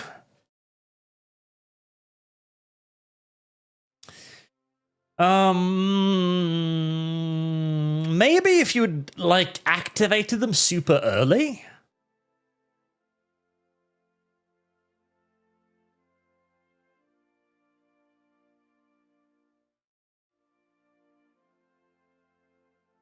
Because I imagine the situation would be quite different back then, but I didn't even know there were a Texan Enclave until, well, recently, so. Let's reload that, as that is obviously a complete and utter fucking disaster. Right. Honestly, I'm kind of just playing a bit of a near-endless waiting game right now, as I'm not in any sort of a position to declare war on the NCR with 702 manpower and falling.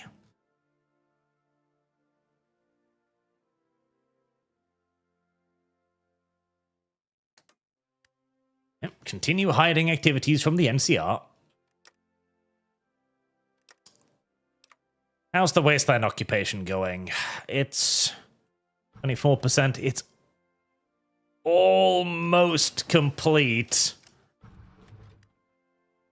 Just the Sky Reavers and the White Legs left. Rats? Almost.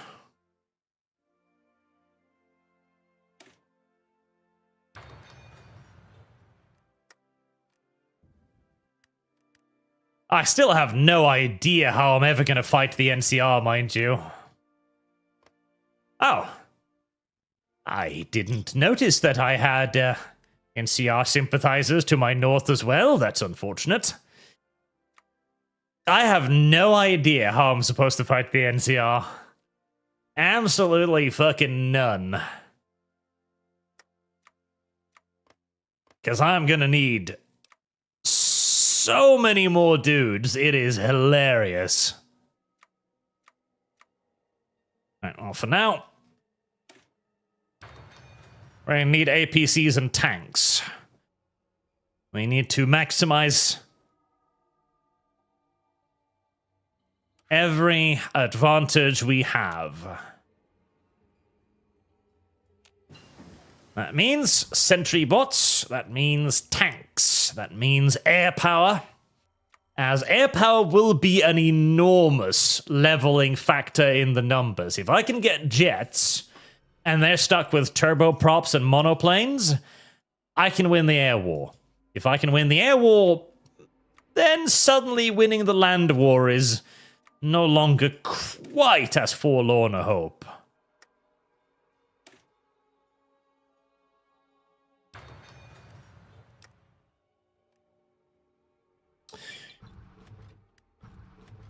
Okay, what was lost? Advanced power armor schematics. Right, we've got enough police protectatrons now. Let's start working on some sentry bots.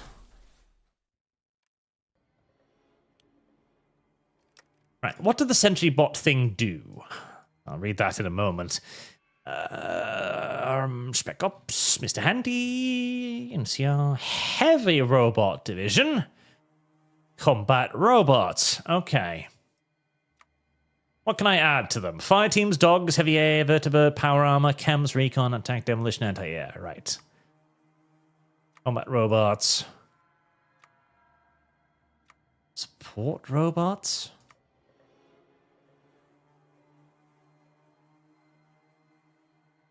Alright, so they add defense. Otherwise, they're purely offensive. So the heavy robots are basically sort of like armored divisions for robots. Okay.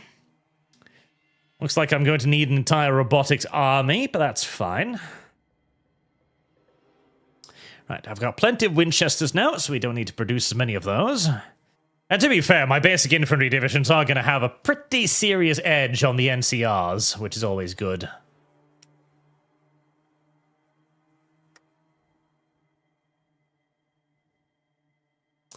Cannot deploy.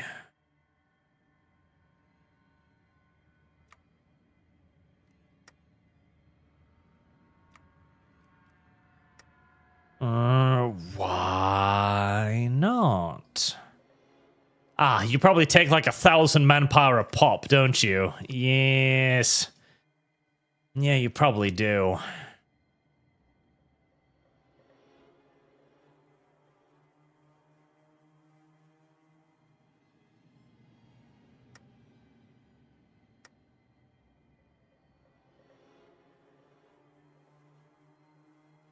Did I have like 20 fucking factories assigned to those? I think I did. That's unfortunate. The 40k Empress and their viewers just joined. Hello. I don't think I've seen you before. Good evening and welcome to the viewers as well. 40k Empress. That's an interesting name. I need to check you out afterwards. Right, reclaiming what was lost. While the X01 prototype advanced power armor served us well since we're covered in Sierra Army Depot, it is time we retire it as those on the rig did. After several months of work studying what few designs we have left, our scientists have managed to restore the blueprint and schematics for the advanced power armor Mark I. The armor is faster, more agile, and while it requires a bit more in production, it's more suited to handle any threats in the wasteland. The designs have already been sent off to our factories for production.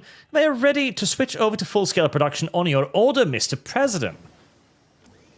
Ooh.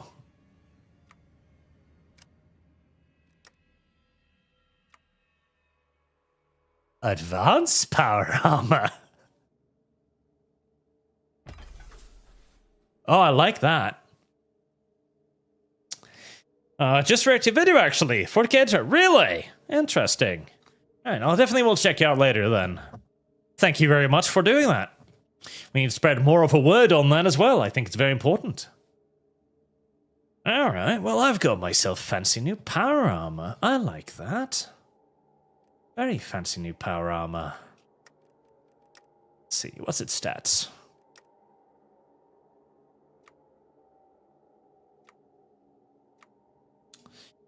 Stats.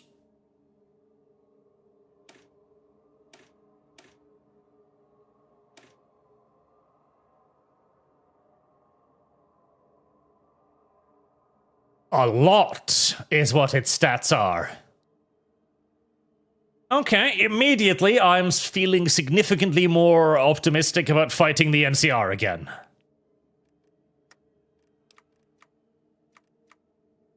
Very good. Very, very good. Very, very, very good. Apparently I should have activated Area 51 earlier.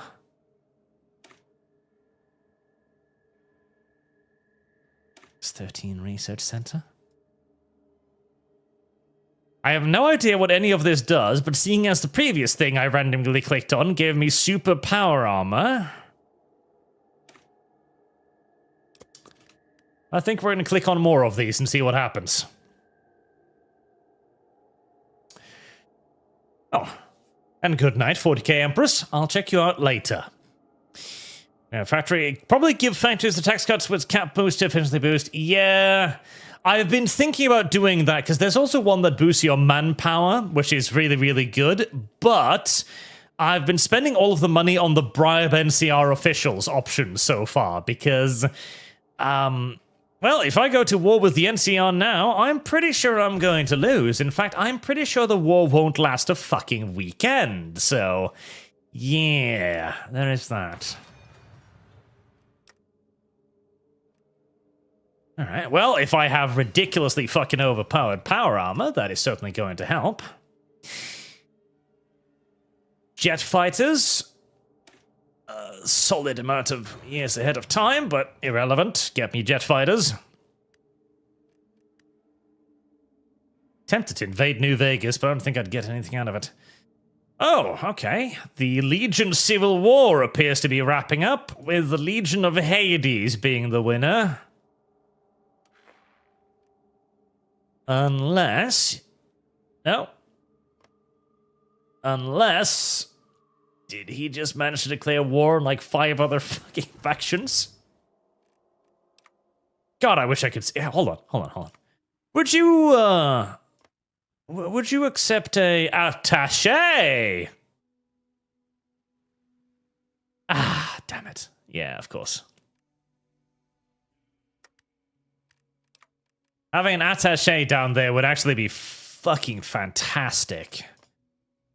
And I'm guessing you're not going to be accepting any expeditionary forces. No. That would have been great. What was I researching? Combat Blade. Flying Fortress. Alright, that's probably a little bit too far ahead of time.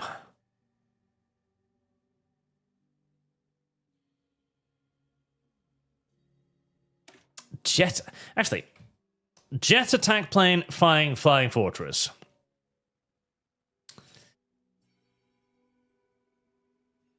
Yeah, no, the blimps are just better. I mean, they're ludicrously expensive and you can't have a lot of them, but they're just so fucking good.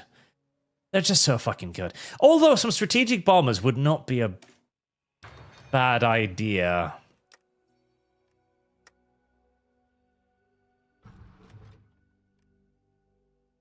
Right. Well, Legion of Hades has a war going on many, many fronts, but it does seem to be winning the war on many, many fronts. I hope that means that they're powerful enough to beat the shit out of the NCR too, as I'd much rather fight the Legion than the NCR. The Big Empty. Through his tireless work, President Anson has reformed the Enclave military from a single department of the army to a massive, sprawling juggernaut. However, even with our technological might, we still lag behind where we were before the bombs fell. To make up for this, the President has had his researchers poring over old caravan reports and scavenged pre-war records of a mysterious facility known as the Big Mountain, or the Big Empty in modern mutant parlance. Recently, one of the Enclave's researchers claims to have found its exact location, a massive crater nestled far away into the Mojave. The treasure trove of knowledge is too great to pass up and could give us an even greater technological lead over our adversaries that foolishly lay claim to the American continent. All he needs is the President's signature of authorization. Alright. Am I crazy, or was that like an expansion pack? I feel like I've heard that before. I feel like that wasn't there an expansion pack for, I don't even remember which game now. One of the Fallouts I seem to be remembering had an expansion where you went to like a weird, freaky, parallel science division thingy. Third DLC for New Vegas. That World Blues DLC for New Vegas. Was that the one? Okay. Yeah, because I feel like I've heard about all of that before.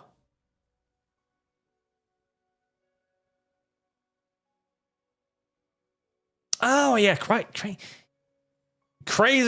Yes, MODOK. They had fucking MODOK there, basically. Okay.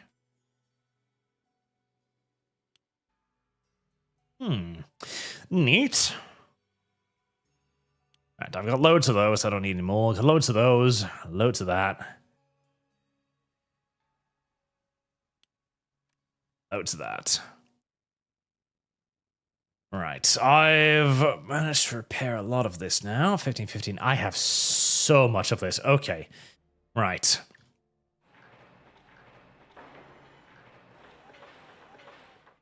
Time to start industrializing the wasteland.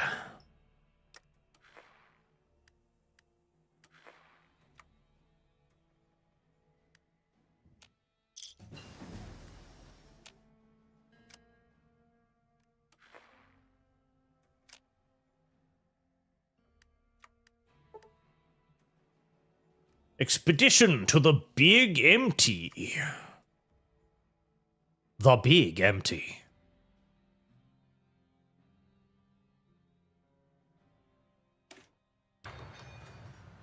Big Empty, one of the greatest centers of technological R&D in history, long thought to have been destroyed, has been found.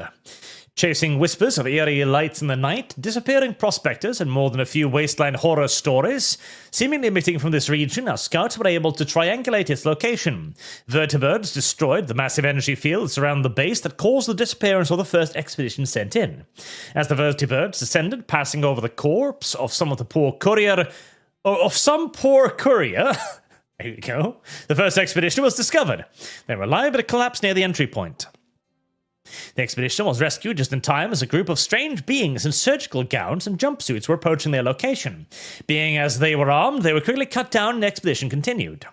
What was found was a realm of wonders and terrors, cybernetic enhancements, holographic technology, and new ceramics, but also shambling corpses, robotic scorpions, and malevolent fauna. Reinforcements are en route, and the expedition commander is awaiting further orders. I remember this. Yeah, I've seen this before. Higgs Village. Okay, good. Thank you. I was about to say something bad. To our surprise, the pre-war scientists have survived in the thinking tank, adopting robotic bodies. Time has not been kind, they are clearly insane in the mainframe. Whilst most of them dream of leaving to experiment on the wastes, the one called Mobius has warned us that this will end only in tears. The rest have suggested that we support their research. Scurry salvage bot. 50 use above electronic technology. Beginner expensive 5. The think tank, which grants research speed 5. The house moved towards cider.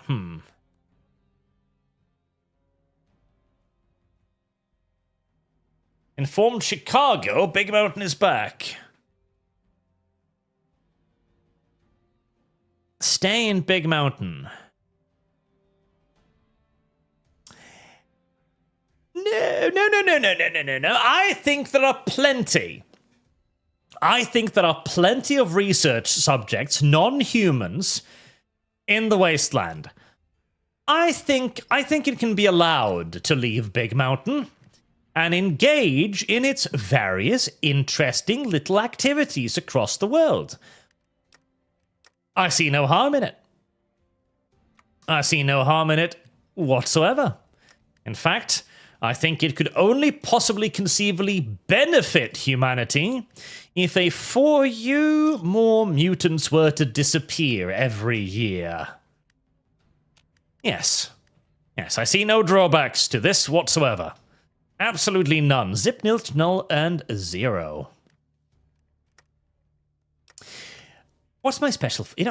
what's my special forces cap? Fucking loads. And I've got more to bear, I might just replace everybody with special forces, honestly.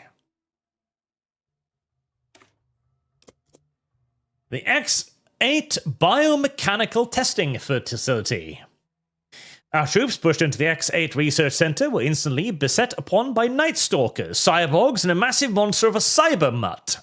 After being pushed back, they moved in with heavy weapons and annihilated anything that moved, including 2 clones that were left behind in the initial retreat. With the area secured, our technicians are getting the facility back online, where they found schematics for a larger, more aggressive version of the cyberdog named a Warhound. These beasts should be more than capable of augmenting our force in combat. Let a mutant try and fight back. We'll stick our massive hounds on them. Oh, okay.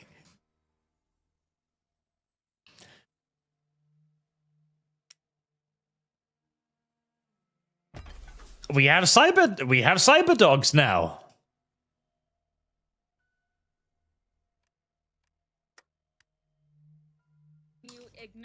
Why not? What could possibly be the counter-argument? And Wasteland APCs. That will be very, very, very useful.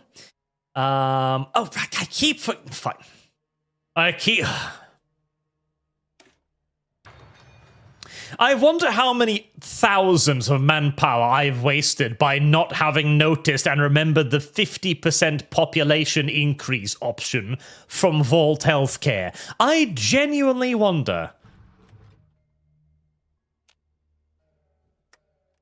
I don't think I want to know. I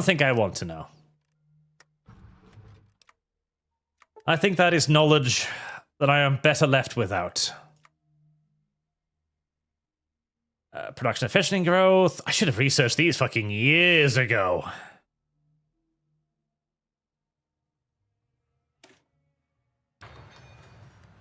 Years ago.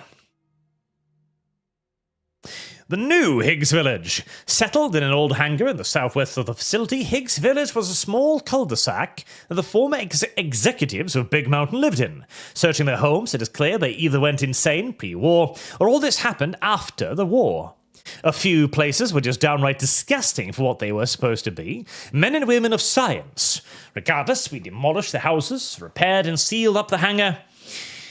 And renovated the interior with state-of-the-art apartments for the scientists and officers for the facility, given safe and modern environments. Already, more than a few have brought their families to the facility, bringing a sense of normalcy in what was once a crater of horrors. A crater of horrors.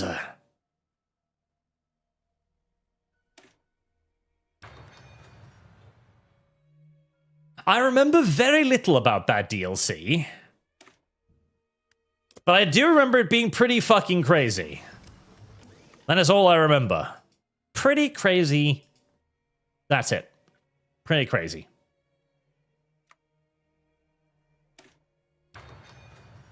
Three-dimensional printers.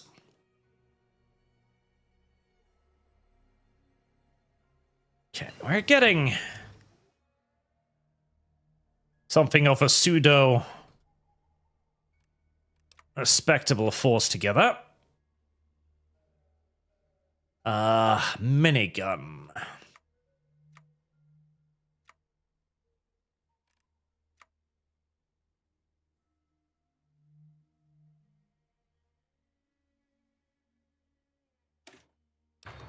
Cement and concrete first.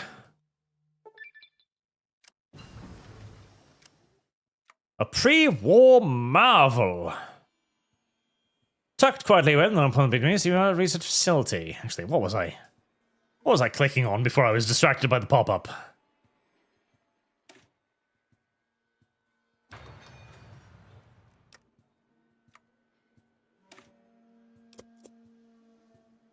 Oh, it would hardly be a blip on the radar until one of our technicians began reading the terminals in his spare time. Much to her astonishment, the facility held one of the greatest scientific discoveries in the past 200 years. After some more digging, she uncovered the designs and schematics for vending machines that utilize specially made chips as batteries, and raw material found within to assemble a wide array of materials ranging from medical supplies to clothes, spare parts, and even food. How that last one works is a bit beyond us, and will require more studying. What more is, why this wasn't marketed for the frontline use.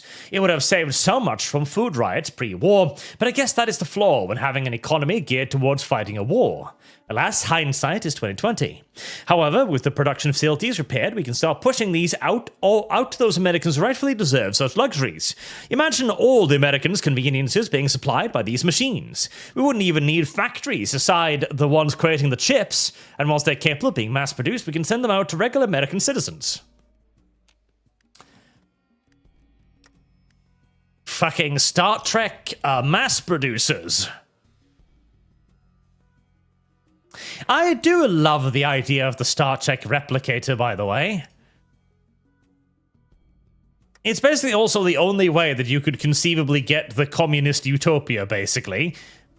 When you have the technology to create something from absolutely nothing. That's when you're starting to become capable of communism. And even then, mind you, see, one of the things that Star Trek occasionally dodges a little bit is how all of this is powered.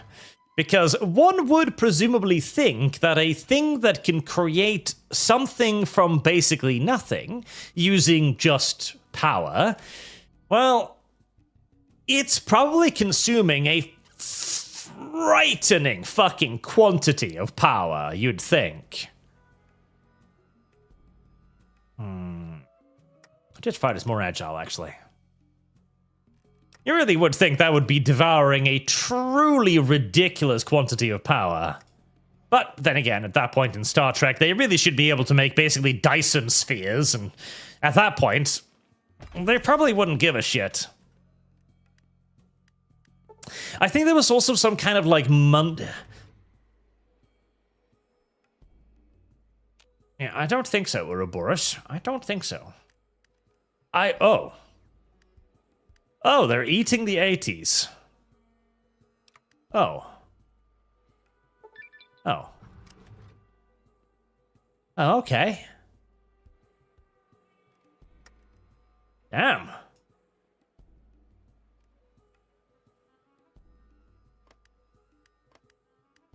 Damn indeed.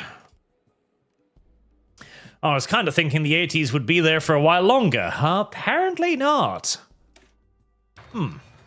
That worries me a little bit. I think they had some kind of magic metal or something, too. Now they see us, now they won't. Efforts into the X-13 have finally bore fruit. Well, it bore fruit after we destroyed the VR simulation room with copious amounts of explosives, nearly brought down the structure. Anyway, our scientists have pieced together an advanced stealth suit that was being reverse engineered from the Chinese Dragoon stealth suit. While we discovered their Mark I prototype, our brilliant technicians were able to piece together the Mark II prototype and made some alternations. We simplified a few things for mass production and adjusted the AI to be more combat focused than the previous Shy Gal personality that endeared herself to a few of her engineers. While the suit won't entirely replace the ubiquitous stealth boy, it will suit our troops just as well. We managed to get a few suits into production and can distribute them to our special forces once production goes into full swing. More fancy stuff.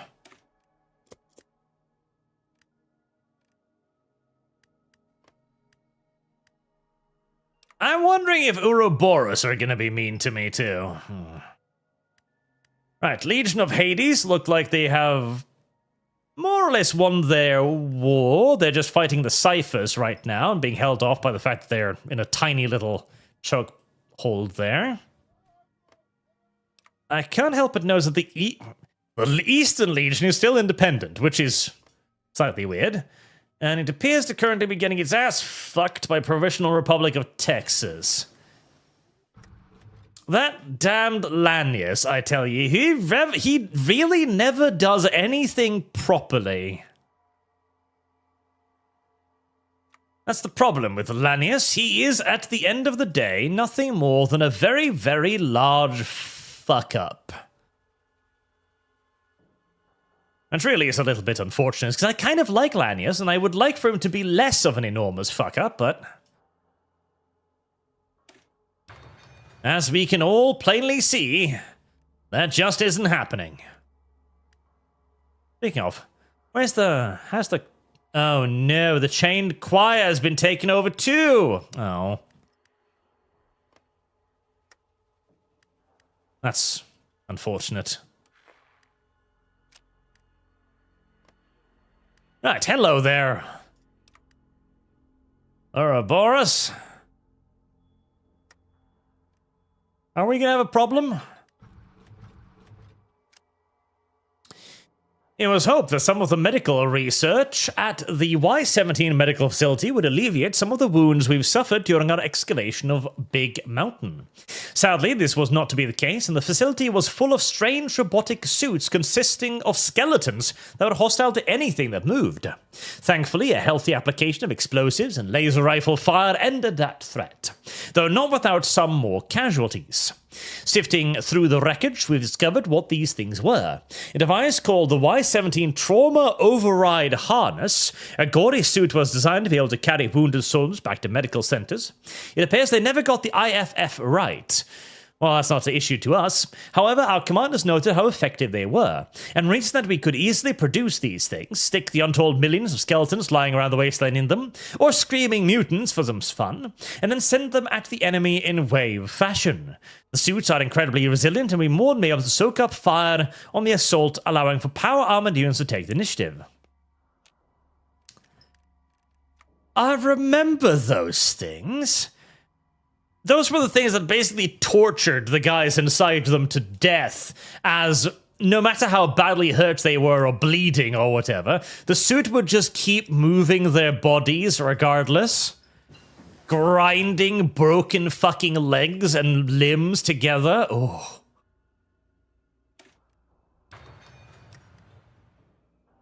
Yeah, I don't know if I'd consider that a, see, Lanius. Big fucking failure. I really don't know if I would consider that a valid or effective means of evacuating wounded, honestly. Seems kind of horrible. Kind of fucking beyond horrible, really, but if you say so.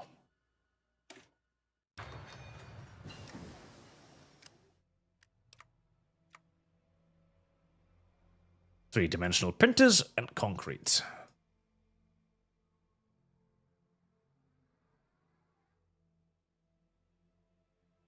Right, those are the important ones.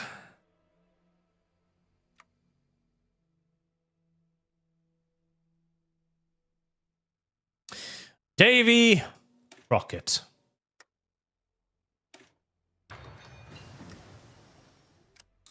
Underground hydroponics. The X-22 labs. Oh, the killer tomatoes. Right? I feel like I remember the killer tomatoes. The Attack of the Killer Tomatoes is a criminally underrated movie. Listen. The Attack of the Killer Tomatoes is actually a very deep societal commentary, okay? It's not simply some silly-willy ha-ha movie. It's a very complex societal critique. Remains of the X-22. Sifting through the remains of the X-22, it became apparent that the facility was decommissioned long before the Great War.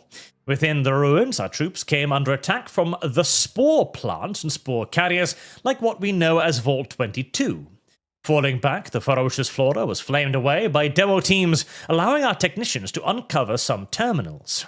Their discovery allowed us better research into the spore plants, as well as a way to imbue our units with certain pheromones in their armor that will have the spore plants not attack our troops, allowing us to deploy them alongside our troops as combat support. I really don't know about the idea of fighting side by side with a man-eating killer tomato, but... okay. If you think that's a good idea, then I guess we'll just accept that then.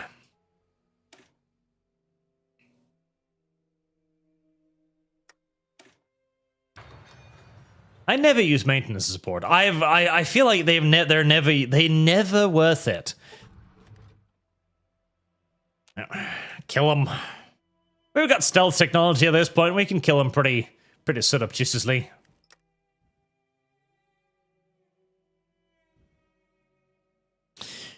Alright, now that I'm finally producing this much industrial power... Max, jet fighters, assault, gunships, everything.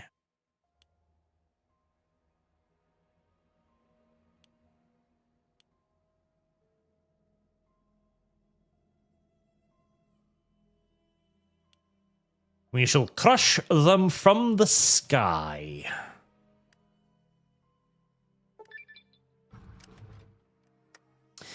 The space age metal. Aluminium, chat. Aluminium. Not aluminum. Aluminium, chat. At least that's what it was marketed as. One thing we noticed that this stuff retains heat incredibly well. Once the ceramic-like polymer alloy in the form of unprocessed ingots, satinite appears a dullish bluish grey, but it's silvery white when refined. We found it to be a lightweight but very tough and sturdy, even able to completely resist small arms fire when one of our officers tried using one as a target practice. Our technicians began researching into it and discovered it can be easily molded into different shapes. We also found it to be the basis of many of Big Mountain's technologies, and with the satinite alloy research facility up and running, we can begin limited production of certain weapons based on this technology, while we can issue it to our troops in the field. At the, Little Yangtze. The what now? South is on fire, as per usual. Good.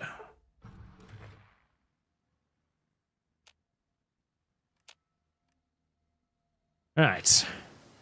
Well, at least the Legion is united. That's good for it.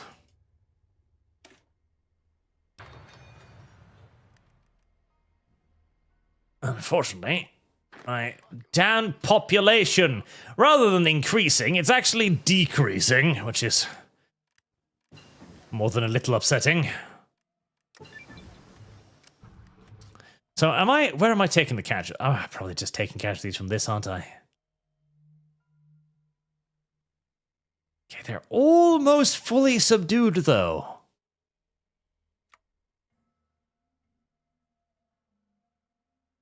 Yeah, it's not this that's really wearing me out. I don't even know why I'm losing so much manpower.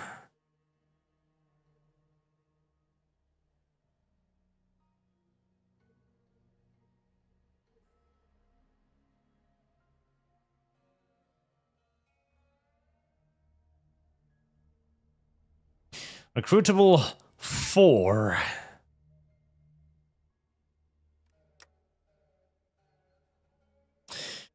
Stability, stability, stability.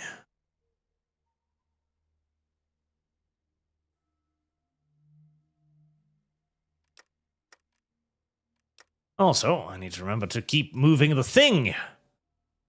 Joint military exercises, again.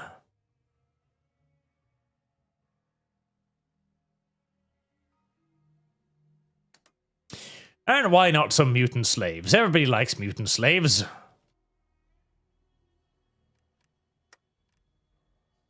Lobotomites. What to uneducated man is but a pre-war concentration camp. To a well-versed American, it's an opportunity. Little Yang Zi at one point was simply being imprisoned indefinitely in condition befitting a disgusting communist. And those commie prisoners were used as subjects for big mountain experiments, befitting American society, even 200 years later. Honestly, that is a fate that is too good for a communist. Oh well, I guess a broken clock is right twice a day. Anyway, this human farm, or farm for the think tank can easily become a mutant farm. For the solution for our manpower problems. While our clone troopers and robots are vital to our operations, we can only create so many clones that are genetically and mentally stable, and building robots are expensive. Instead, some of our commanders have spoken that we can lobotomize the copious amount of mutants that we have to deal with and turn them into surrogate human waves to throw at our enemies. Keeping good, honest Americans off the front line and safe to restore the human race. Everything we need is right here on Big Mountain, and we can start shipping in the mutants immediately. Oh, I like the sound of that.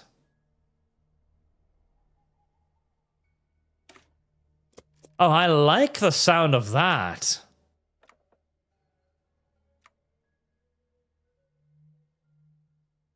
Lobotomite production.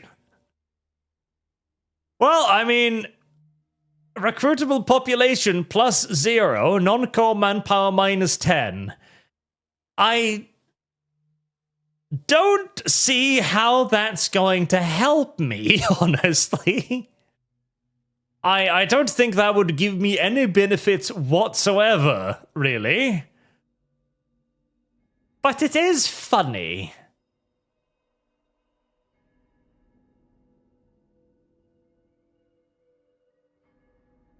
Yeah, that really doesn't look particularly useful, but it is still funny.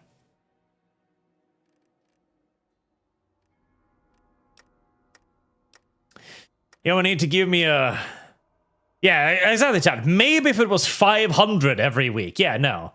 Exactly, because it gives you like 5 dudes a week, which...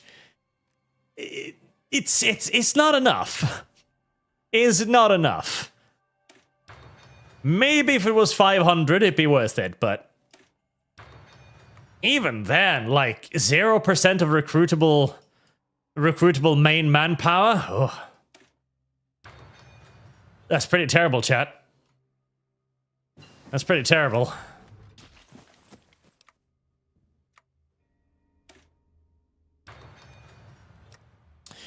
Pretty terrible. Right, it looks like my manpower is finally beginning to go back up, which is nice. Good God.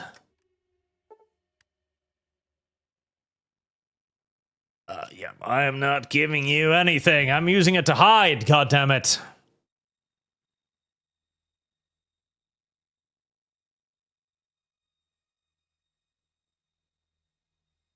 Yeah.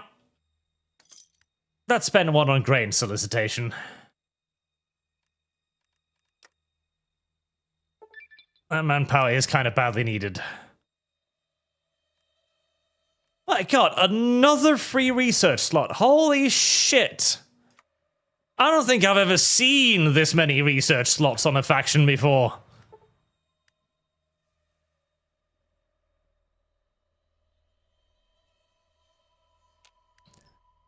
I genuinely don't think I've ever seen a faction with this many research slots. Certainly not going to complain though, as I am pretty much going to need all of it. to win the upcoming war, so...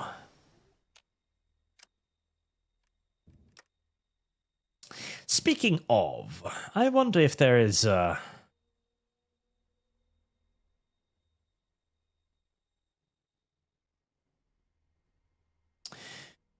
Okay, so... Like resources, not called manpower. Manpower...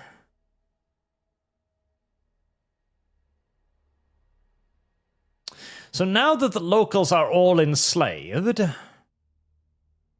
if I were to put that over to wasteland pacification,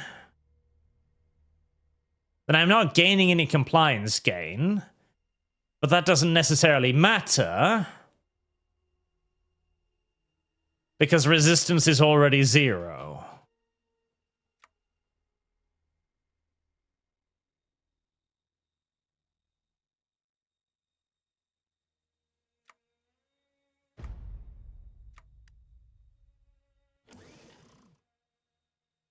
Let's see. Yes, it stays at 0. But that might increase my manpower.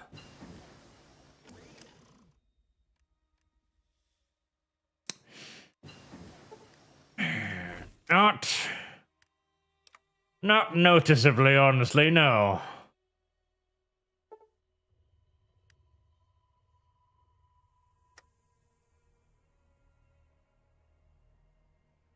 Oh, did I forget clicking the hide from the NCR button again?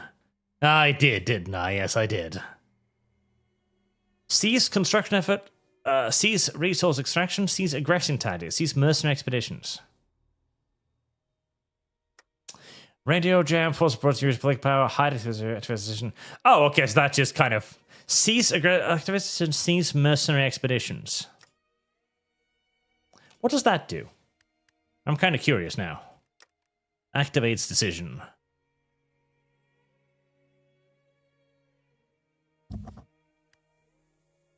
Oh, okay, so that's kind of like a you can do that instead, but it's a debuff. As you lay low and let the storm ride itself out. Okay, okay. That's nice. Because it would have been a pinch annoying if the first time you miss out on clicking that button, you were instantaneously at war with the NCR. That would be a little upsetting.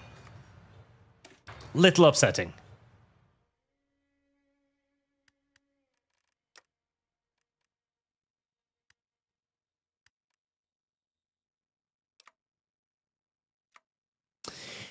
No occupation would mean that I have no people there, which is fine, because it means I get less manpower. Local resources, required garrison, occupiers getting yes.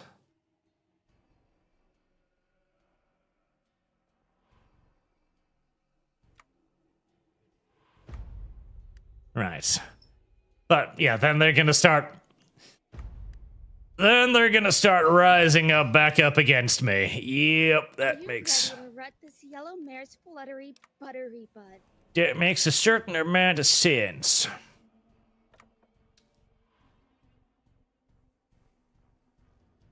And because I'm Enclave members only, I'm already not really getting any new people. Although I could change to, like, outsider battalions or auxilia, which would give me non-core manpower.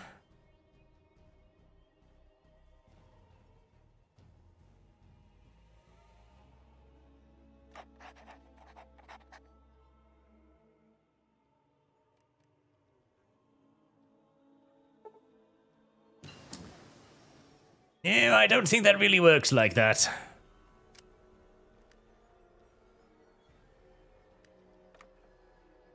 Yep, looks like my best chance is basically just getting to war and then Enclave military for recruitable population 6%.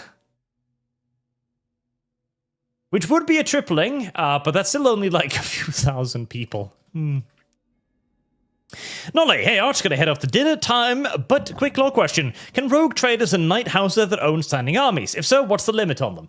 Well, yes, they can all have. I mean, planetary governors have their own standing armies, individual planets, PDFs, etc. Knights' houses would obviously have their own knightly houses, which are armies in their own right. They're allowed to operate their own auxiliaries, their own PDF, all of that nonsense. A rogue trader, well, there are rogue traders who own planets, in which case they are the rightful steward of that planet and would be able to maintain a planetary defense force along the lines of any other imperial governor. As for a rogue trader that doesn't own a planet, again, there's no real prescription against it, because even if a rogue trader is building his own army, he's never going to be able to get enough of an army together to really threaten, the Imperium, even on a local basis. Although, well, I mean, he could, but it would be a pretty unique scenario, so not something that the Imperium is really going to worry itself with 90% of the time.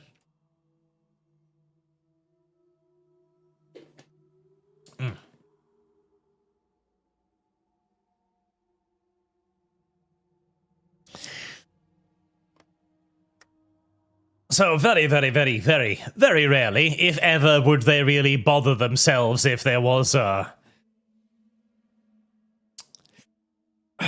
I'm probably gonna need a perfect cloning, don't I? Yeah, 25 manpower. Yeah.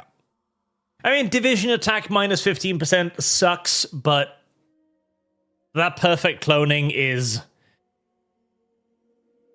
absolutely going to be necessary, I think, because the manpower ain't gonna fix itself, so cloning is the solution to our manpower concerns. Simple as.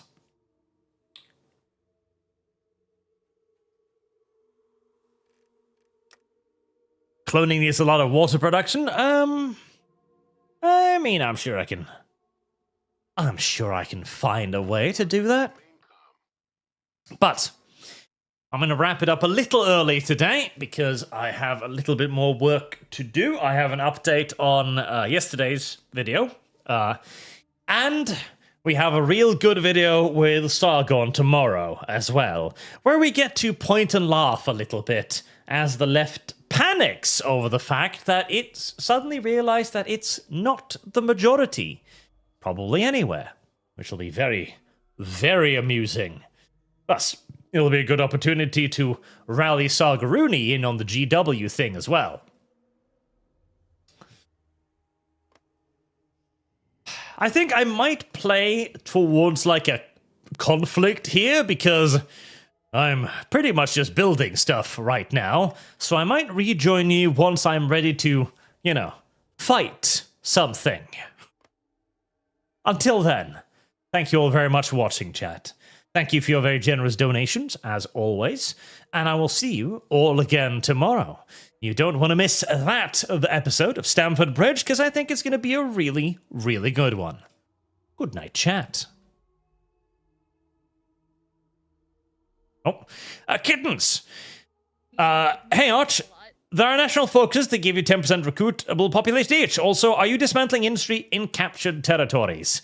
I should do that. And I know the focus because I haven't done all of them yet. And that will be a source of emergency manpower for me at the end.